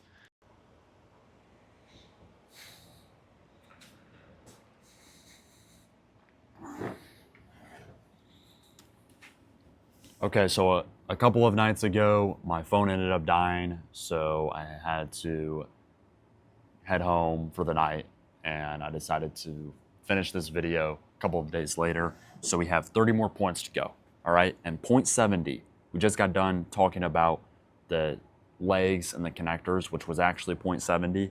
And then now we have 0.71, which is don't be lazy, right? So many couches that I have picked up, I simply had to fight the laziness of, nah, I don't really want to do it, but I went out and did it anyways, right? And so many couches that I failed to pick up or that I missed was simply because I was being slow to respond, because I didn't really want to go pick up that couch. So I just wouldn't reply to the seller quickly, and just because I didn't want the work, right? So with that being said, you can get more flips per month and make more money if you simply just fight that thing in your mind that's telling you to not to pick up that couch, that's telling you to do something else instead of picking up that couch. You can get so many more flips just by fighting that and winning that fight with your mind. Because a lot of the times that's what happens, right? We simply just don't want to go out and pick up that couch, right? Instead, we would rather be doing something else. And unfortunately, that's the business that we're in. It's kind of spontaneous, right? Something can come up on your software or on Facebook Marketplace when you're doing something else that you would rather be doing instead of picking up that couch, but you have to drop with what you're doing and you have to go get it. Like, that's just the business we're in. And you can get so many more pickups just by not being lazy and still replying to sellers quickly, even when you don't want to pick up that couch. I mean, who knows? Maybe the pickup would have fallen through anyways. Still reply to them quickly, right? And then you'll end up tricking yourself into actually picking up the couch. So just don't be lazy, and that's how you can pick up more couches. That's how you can sell more couches, because the more couches you have in your inventory, the more you will end up selling. Point 72, law 72 of couch flipping is respond quickly to complaints. The one thing that makes customers furious when they have an issue with your business or they have an issue with buying from you is that you're slow to respond. You're not answering the text, you're not answering the calls, you are slow to respond. That's one thing that gets people to boil up even more, right? They get flamed up 10 times more than they would have if you just would have responded to them. So whenever you get a complaint, maybe they don't like their couch, whatever it is, whatever you're going to respond with it now. Respond super quickly to complaints. It's going to help you in the long run. And people will really, really appreciate you for responding to their complaints very, very quickly. It will really, really help you guys out. So respond to people's complaints super quickly. Point 73, create a company policy. Before I created a company policy, a refund policy, a return policy, whatever you want to call it, before I created this, I received several complaints, received several refund requests, and until I read it out on my website, read it out on paper, what our return policy was, did I ever truly get clear with how we go about business when someone requests a return. And what this did for us also is when they go to sign off after we deliver their couch, in their head, they're like, oh, okay, I signed off, it's done. I'm not even gonna ask for a refund even if I wanted one, because they already signed off. So when you have them sign off on your company policy in person after delivering their couch, it prevents 99% of refund requests, 100%. I'm truly confident in that, because once I implemented that in my business a couple of years ago, I saw less complaints because it was a real problem I was facing at the time. I had a ton of refund requests, right? Perhaps we just improved our product a little bit, but also it is 100% a mental thing when they sign off on that couch upon our delivery, or when they pick up, it's like, oh, it's already done. There's no returning it from this guy. I signed off on his company policy, right? That's exactly what they're thinking, and that's how you prevent 99% of customers who request to give you the couch back and request a refund. Point 74 is buy another storage unit. You guys, if you have more space, you will fill it up with more couches. And if you have more couches, you will make more sales. So if you're only at one storage unit, buy another one, because I promise you, you'll find a way to fill it up with couches. Therefore, you'll sell more couches. That is how you make more money. If you only have one storage unit, even two, get a third one, right? Get another storage unit. Buy another storage unit. You will make your money back, And worst comes to worst, if you do have too much space and not enough couches for the next 30 days, which I highly doubt will happen, because once your brain understands, oh, we have space, we can pick up more couches, you will naturally start to pick up more couches. I promise you. I had 1,200 square foot of space at storage units, 3 units that were huge, right? And I naturally just picked up more couches. So that is how you can directly make more money in couch flipping, is simply just by buying another storage unit. Point 75 is to purchase an Alibaba fabric shaver. A lot of people buy the fabric shavers on Amazon, but those are super cheap compared to the Alibaba one. It's like a much bigger version of a fabric shaver. You know what? I'll show it to you guys. This is real. But before I do, you have to let me eat this cherry. I'll show it to you guys. I'll show it to you guys right now. This is what it looks like. Ours is dirty. But this thing on the old ones on Amazon always used to break, right? This thing would always used to break, and you need to buy them over and over again. With this one, I haven't changed it out one time. And we've had this for months now. This is insane.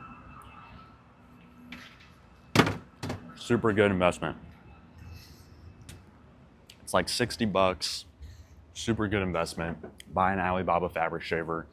Go on Alibaba.com and get that ordered to you, because it is much, much better than the ones you'll find on Amazon. And for a lot of your cleanings, you will need a fabric shaver. You will need one. For majority of your cleanings, right? A lot of these used couches do have that peeling on them, and it does need to be shaved off in order for it to sell for any sort of decent price. So purchase that ASAP. The 76th point is there's no such thing as a slow period in business.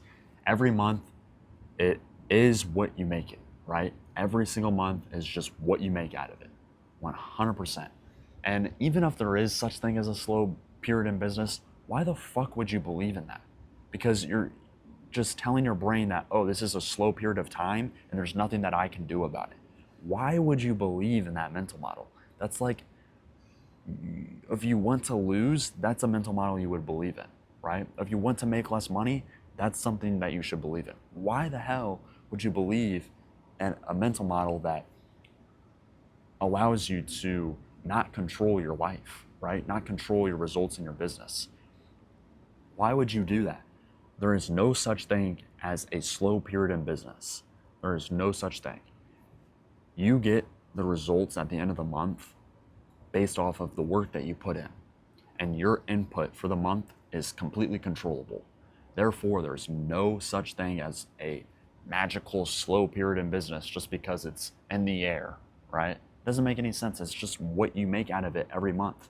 And some months you have to put more input than others to get the same results. That's just how it is, right? So, but there's no such thing that your numbers would just randomly fluctuate, right? This doesn't even make any sense. It does not make any sense. It is what you make it. It is more about your input than anything. And there is no such thing as a slow period in business. That one's so important. Always be buying, right? Always be buying. And the reason why this is a point, this is Law 77, is because every single couch that you see behind me and every single couch that I ever bought has sold. Therefore, you should always be buying and adding more inventory, because these things will sell. And then if you're not always buying, then you're going to go through a slow period, right? And also, you're getting several customers and eyeballs looking at your marketplace profile, coming by your storage unit. The more options you have for them to choose from, the more couches you will sell. So always be adding stuff to your inventory, and do not let anyone tell you otherwise. Always be buying. 78, negotiate in person. Law 78. The reason why I say this is because it is much easier for a person to deny your lowball offer through a simple text message. Therefore, negotiating in person will increase the amount of sellers that accept your lowball, because it's much harder for them to decline it when you're there in person, when you're there with your truck, when you're there ready to load their couch and remove it, right? Because at the end of the day, that's what these sellers need. They just need their couch removed. That's it.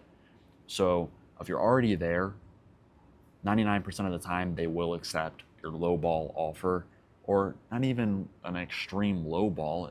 50, even 20 bucks off is good, right? I would usually shoot for like $100, but even if you only negotiate 20 bucks down, you're there in person, you got 20 bucks off, that's 20 bucks in your pocket, like we talked about earlier in this video. You are golden, right? Negotiate in person. However, on the couches that have a pretty high price, I like to send these sellers messages just to see if they're at all flexible on the price. And I say, hey, would you do 200? If there's like if there's a very small chance that they would accept my type of price that I want to buy their couch for in person, meaning like asking 200, 300, 400 bucks off, then I just text it to them. So I don't have to drive there, right? And that is the rule, right? This is the rule with this law, is that when you negotiate in person, you're already going to be there. You already spent the time driving there. So if they do deny your offer for some reason, you still have to be okay with paying their asking price, right? Don't drive there and not be able to pay their asking price. Then you just wasted your time, right? Negotiating in person is just to make you more money. That's all it is. That's all it is, right? So negotiate in person. Very important point. 79, law 79 is do not get excited about payments. This is a beginner's mistake, and the reason why is because as beginners, when we're getting sales, we're not used to making this type of money, right? So I've learned that getting excited about sales when you have someone that's about to buy, I've naturally learned to just treat it as nothing until it hits my account. And then when it hits my account, I'm like, oh, cool. And then I move on and I get immediately back to work, right? I'm not all excited about it after it hits my account. I don't change my way of working for that day. Like everything stayed the same.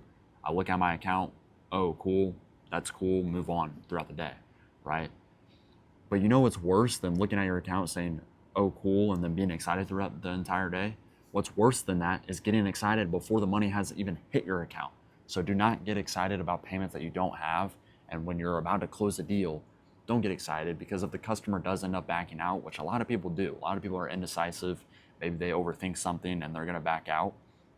Now you look like a dickhead because you got all excited for nothing. And now you're really low, you're really down, you're really in negative energy because you really thought they were going to buy and you were super excited about it. So do not get excited. Always keep a flat line throughout your entire day, a flat emotional level. Don't be too excited, don't be too sad. Flat emotional level, get to work, get your stuff done. Okay? Law 80 is pass on Amazon and Wayfair couches. This is pretty self-explanatory. Have I picked up a Wayfair couch and made money on it? Yes, I have. However, they're just not the quality I want to sell, and I don't want to be known for selling Amazon and Wayfair couches because of how cheap they are. I wouldn't want that in my house, so I no longer pick those up. And could you make 200, 300 bucks? Sure, like maybe you can sell away for a couch for 300 bucks, but is that what people are really looking for? Maybe some people, just because of their modern styles, but it's not worth it. I would not pick up Amazon or Wayfair couches. They're cheap and people don't like that stuff, people do not like that. So law 81, second Facebook account. This is not a long-term fix to your Facebook marketplace getting low views. However, it can be a short-term fix. And the reason why is because when you start posting on a new Facebook marketplace account, after you warm up the Facebook account for a little bit, like it can't be a brand new Facebook account and then you start posting on your marketplace profile, because for some reason Facebook doesn't like that. So warm up the Facebook account itself and then go to Facebook Marketplace and start posting. And when you do this, a new Facebook Marketplace account, when you just started posting, for some reason they just get several clicks, right? Because they don't want to help out businesses. They want to help out the average day-to-day person. And that's what you're showing Facebook who you are when you start up a new marketplace account and put up some listings.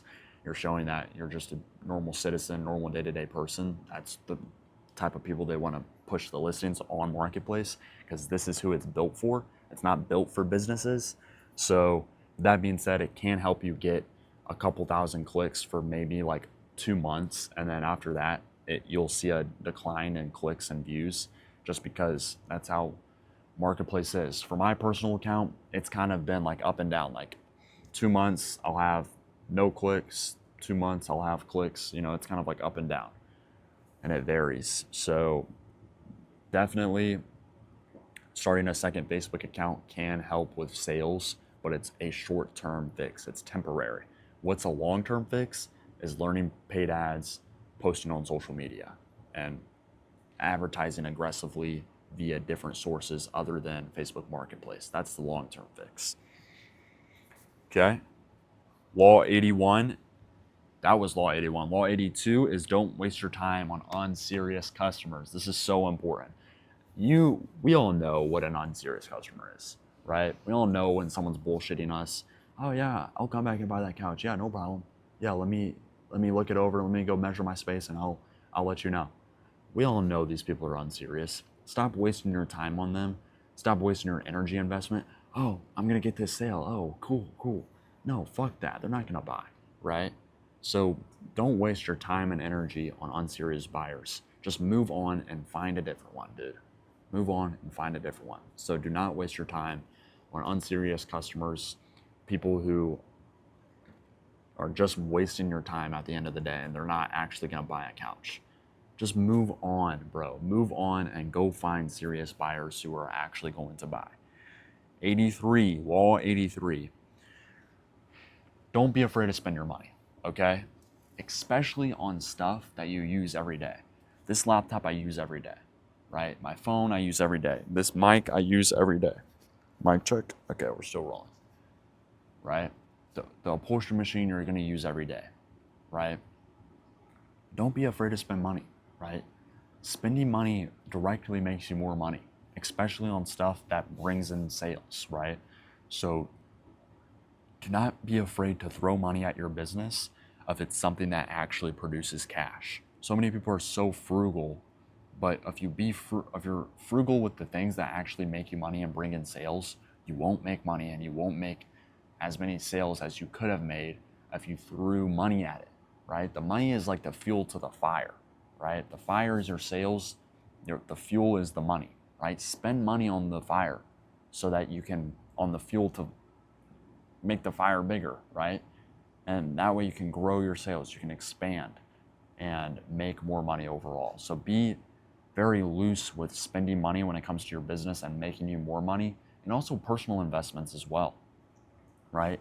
Like buy a nice chair for your desk at home, right? Buy a nice desk. Buy nice like cups for your apartment. Whatever it is, like invest in nice shit, because over time that will pay you 100%.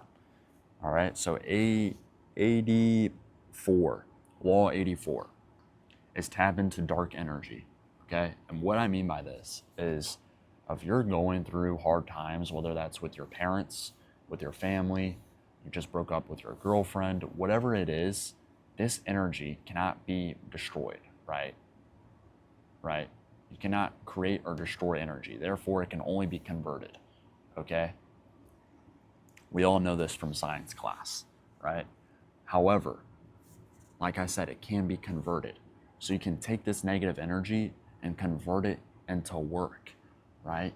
You can take this negative energy, convert it into a good pump at your gym, right? You can take this negative energy, convert it into learning MMA, learning how to fight, right? It's so true. And up until you intentionally think about this system of taking this negative energy and converting it into these different things, will you actually find this strategy to be effective? You have to be intentionally thinking about it. Okay, I'm sad right now about X, but I cannot destroy this energy. So the only thing I can do with this energy is to convert it into my work, is to convert it into the gym. And that's the only thing I can do. That's the best move that I can make. right? You have to be intentional. You have to be conscious about it for this strategy to work. So whatever the fuck you're going through, convert it into your work and have it fuel you. Have it fuel your work. Especially when you don't feel like doing your work. You'll be like, oh, you know what? You can start to think about X, whatever it is that is fucking with your head, and whatever it is, maybe someone did you wrong. You can think about that scenario and you can fuel it when you don't feel like doing your work. You can be like, you know what? I don't feel like doing this right now, but let me think about X. Let me focus on it. Let me meditate on it for a little bit. And before you know it, boom, you'll want to do your work. I promise you. So that's that was law 84. Law 85 is post your face and tell your story. So many people post on social media and they just show their truck or they show them cleaning a couch, right? They're not talking on camera. You have to show your face for people to actually find out who you are, to get to know, like, and trust you. You have to be talking to the camera, right? That's how people know who you are. And then tell your story. Use your story to your advantage. For me, like, I'm a young entrepreneur, right? That's my story, right? I'm a young guy. I sell couches in my area. I'm known for going to this high school, and that's pretty much it, right? I'm a young entrepreneur, right? That's kind of like my image. That's my story, right? Tell your story to your local community, right? Tell your story. People are fascinated about stories, and everyone has one. Maybe you're doing this and you're couch flipping and you're selling couches to pay off debt, right? That's a story. That's a great story, right? So tell it. Don't be afraid to put your story out there and tell people who you are and to talk on camera and show your face. So show your face and tell the story. 86 is to buy a microphone. This is the best investment I've made for couch flipping because it's allowed me to make high quality content for my local couch flipping business and sell a shit ton of couches because I'm able to create this quality content with this microphone. So buy this on Amazon. This was 99 bucks, 2 mics, great product, super good audio. Buy a microphone. 87 is to study your competitors. So pull up their websites, pull up my website, see what I'm doing that you're not doing, and study a bunch of competitors across the country, right? What do they have on their website? What type of couches are they selling? Where are they sourcing their couches from, right? Is this guy only doing used couches? Okay, how many cleaners does he have, right? What upholstery machine does he use? Try to find out as much as you can and via your research and learn from them and take notes. See what you can apply that they're doing that you're not doing. 88 is to create a Facebook group. 88, law 88, create a Facebook group. All right, this is a good one because what it does is puts everyone who is interested in buying a couch in one feed, right? And one channel, right? That's what a Facebook group is good at doing. You're basically like shoving a bunch of these people in one room and then you're playing something on a television. And you're like, hey guys, look at my couches that I'm selling, right? Look at what I'm doing. So think about it like that. Think about you shoving a bunch of people who are prospects, who are interested people in buying your product or service. You're shoving them in one room and you're making them watch a television screen. That television screen is going to have your couch drops. It's going to have advertisements. It's going to have any flash sales you're running. It's going to have your story on there so that the audience that is in that room can get to know, like, and trust you. Therefore, have a higher likelihood of buying from you. So that is what a Facebook group is good for. Create one and start building it up and send it to people who reach out to you who are looking for a couch. 89. Law 89 is stop expecting Marketplace to serve you. We actually touched on this just a few points ago, but Facebook Marketplace is for your average day-to-day citizen, and it's not created for a business. So I find it incredible that people will complain that they're not getting clicks on their Facebook Marketplace account when it comes to couch flipping, when in reality, it's an opportunity, it's an honor for Facebook to give us this opportunity to list our couches for free on Facebook Marketplace, right? This is a opportunity that no other business has. Normal businesses have to pay for commercials, have to pay for paid ads, have to pay for yard signs, have to pay for other marketing and advertisement strategies. For us, we can run a whole couch flipping business off of Facebook Marketplace a lot of the times. That's crazy. That's an honor. That's an opportunity that Facebook Marketplace has blessed us with. So do not complain when it stops serving you, right? Because this was never meant to serve businesses in the first place. So stop expecting that from Marketplace and treat your couch flipping business as a real business instead. And obviously still use it, right? We sell a ton of couches from Marketplace every month still, but I'm not relying on it. I'm not expecting anything out of Marketplace. I know it's not for me, right? I know it's not made for a business. So it's just a great opportunity for my business, and it's a blessing that we have, but I know at the end of the day that I shouldn't rely on it. Point 90, test your product. Test your product, test your systems, test everything you have in your business yourself, right? Will you really buy this couch? Okay, sit on it, check it out. And if you won't, then fix whatever it is about your couch that will make you buy it, right? And then test your website. Go through on your forms, your showing forms, test how it is everything working correctly, right? Submit something, check if everything's working correctly. Go to every page on your website, make sure everything's working correctly. We build these websites, we build these systems, we sell these products, but as business owners, we always forget to test them ourselves. And that is the easiest way to improve your business, is simply by testing it, because what that's going to allow you to do is spot all the errors and fuck ups in your business just by you seeing it with your own eyes. Whew, 10 more points, guys. I need a fucking cherry break. I'm out of breath. Whew, and I don't have any water. Fuck.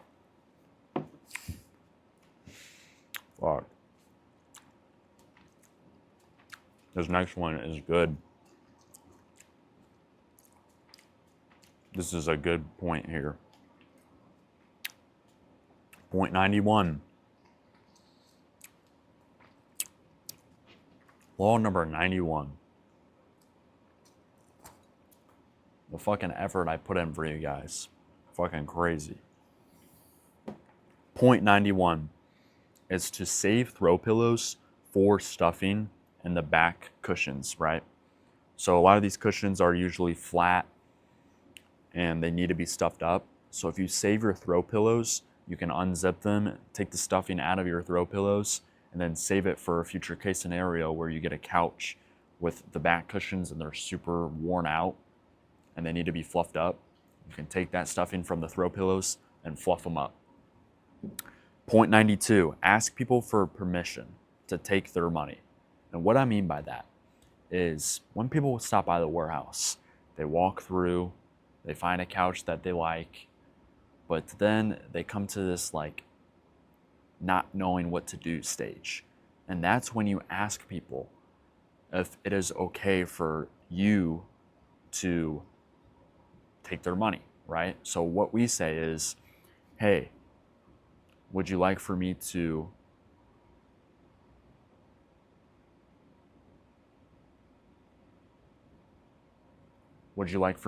total this up and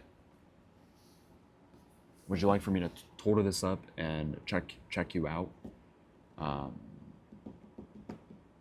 Or on Marketplace, I say, would you like for me to total this up and send it over? Meaning the payment link. So you have to ask people for permission to take their money, right? Yes, I'm here at the warehouse. All right, so that's law 92. That's super important. Ask for permission to check them out, total them up, take their money. You know, would you like for me to, I'm trying to think what it would be if you guys don't charge sales tax, because that's what I mean by total it up. I'm trying to think what a good question would be. If I wouldn't charge sales tax, what would I ask these customers? Which would say this. I've actually said this before too. would you like to set up delivery on this? Right? That's a good one too. Would you like to set up a delivery on this? Because basically you're saying, are you ready to pay me? That's basically what you're saying, right? Law 93, you don't need to like the couch. And what I mean by this is there's several couches that I simply passed up on because I didn't like the style of the couch. When in reality, if I would have picked that couch up, posted it on my marketplace profile, there would be someone who likes that style and buys that couch. You do not have to like the style of the couches for it to make you money, okay? You do not have to like the style. It just has to be something that someone else would like. Maybe you wouldn't put it in your living room based off of the style, not the cleansiness of it, but based off of the style, the size, maybe you wouldn't, but someone else is looking for that style, right? People sometimes do look for a unique preference, right? A lot of people have a unique preference and a specific preference that they're looking for their couch. So you do not need to like the couch itself in order for it to make you money, in order for you to sell it. Law 94 is to always follow up. People ask me, right, what do I do? What can I do that's productive in my business? You can always follow up with people, always. That's something that you can do that's super productive, that's super high ROI, that's always there for you to do, right? You can always follow up with people. And it doesn't even have to be about couch sales. It can be about following up to sellers, seeing if that couch sold. You can follow up to your employees. You can follow up to a bunch of people, right? Send a bunch of follow-ups all of the time. If you don't know what to do for your business, go on your phone, see who hasn't responded yet, follow up to them. Boom, simple. Law 95. This is good. This is so good. How you do anything is how you do everything, okay? So what this means is that if you want to use speed in your business, you have to be using speed with your everyday life, with when you shower, with when you put on your clothes in the morning, with when you eat, when you cook food. You have to be doing everything fast, because how you do everything, anything, is how you do everything, right? Anything you do in your life is going to be the same. So if you want to move faster in your business, and if you want to make more money in your business, right, you have to be moving fast in your personal life, okay? So how you do anything is how you do everything. It's so good, so good.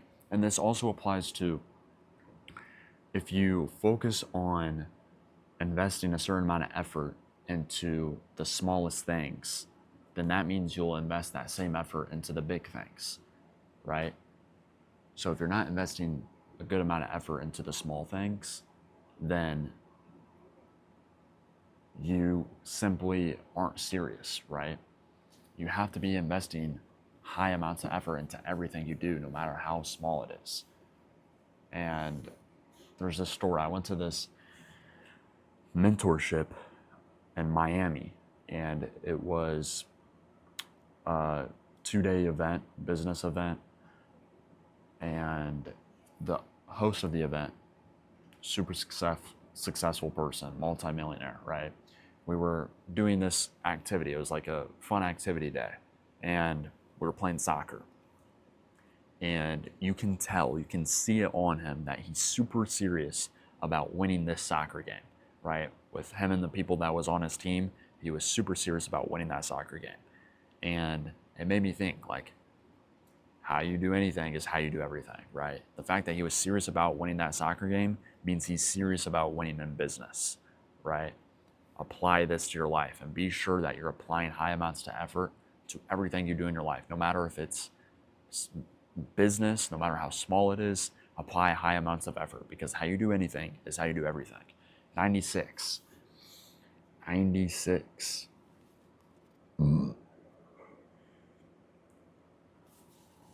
It's hard to overthink, and it's hard to get anxiety when you're constantly moving, right? It's hard for depression to hit a moving target because it's always moving, right? How is it going to hit that? So with that being said, you have to always be doing something. You have to always be doing something.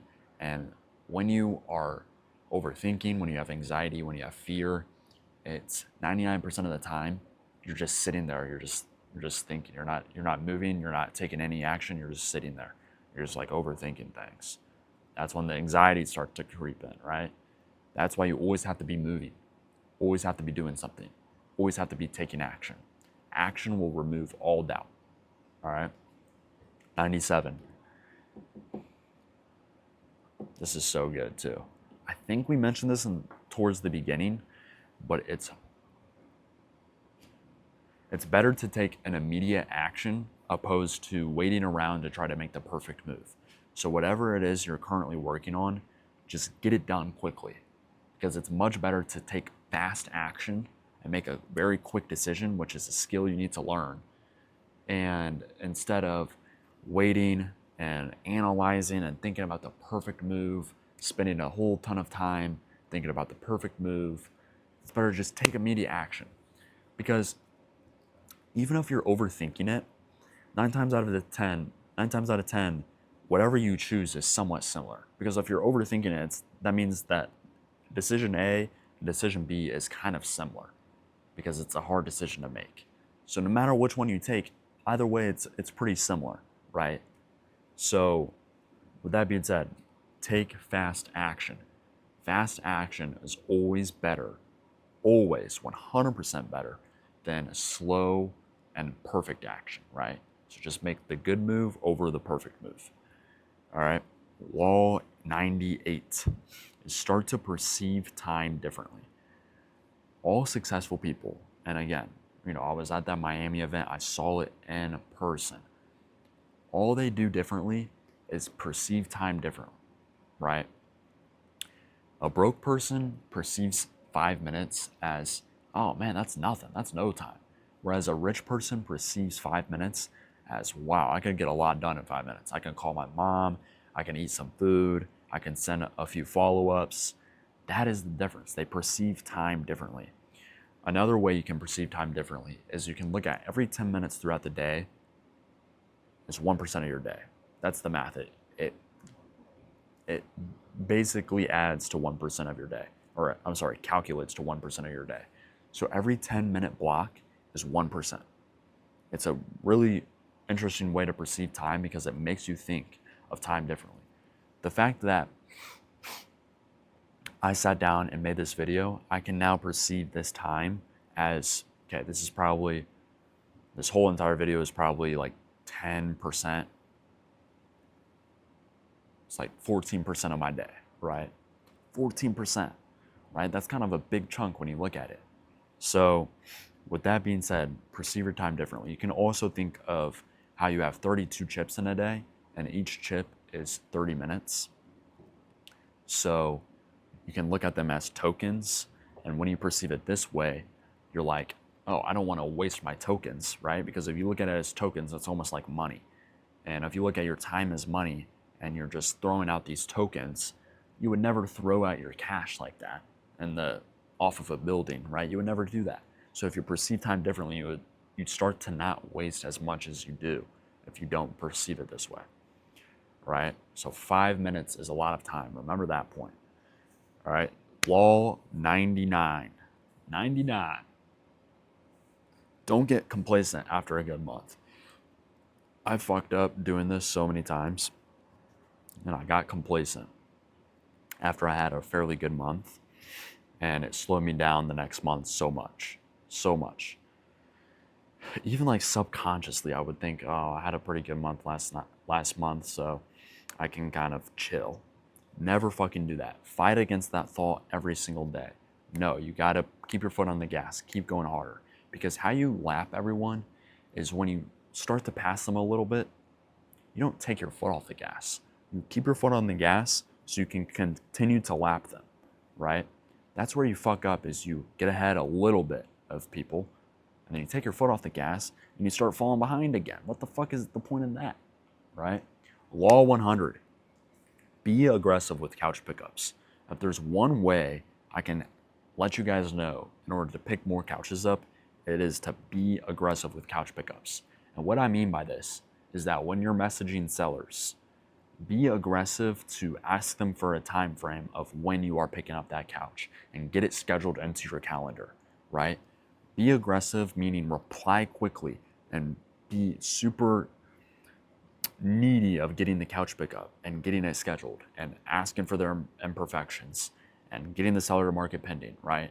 Be super aggressive, be hungry for it, right? Once you have that mentality and that attitude towards couch pickups and messaging sellers on Facebook Marketplace, you will pick up so many more couches.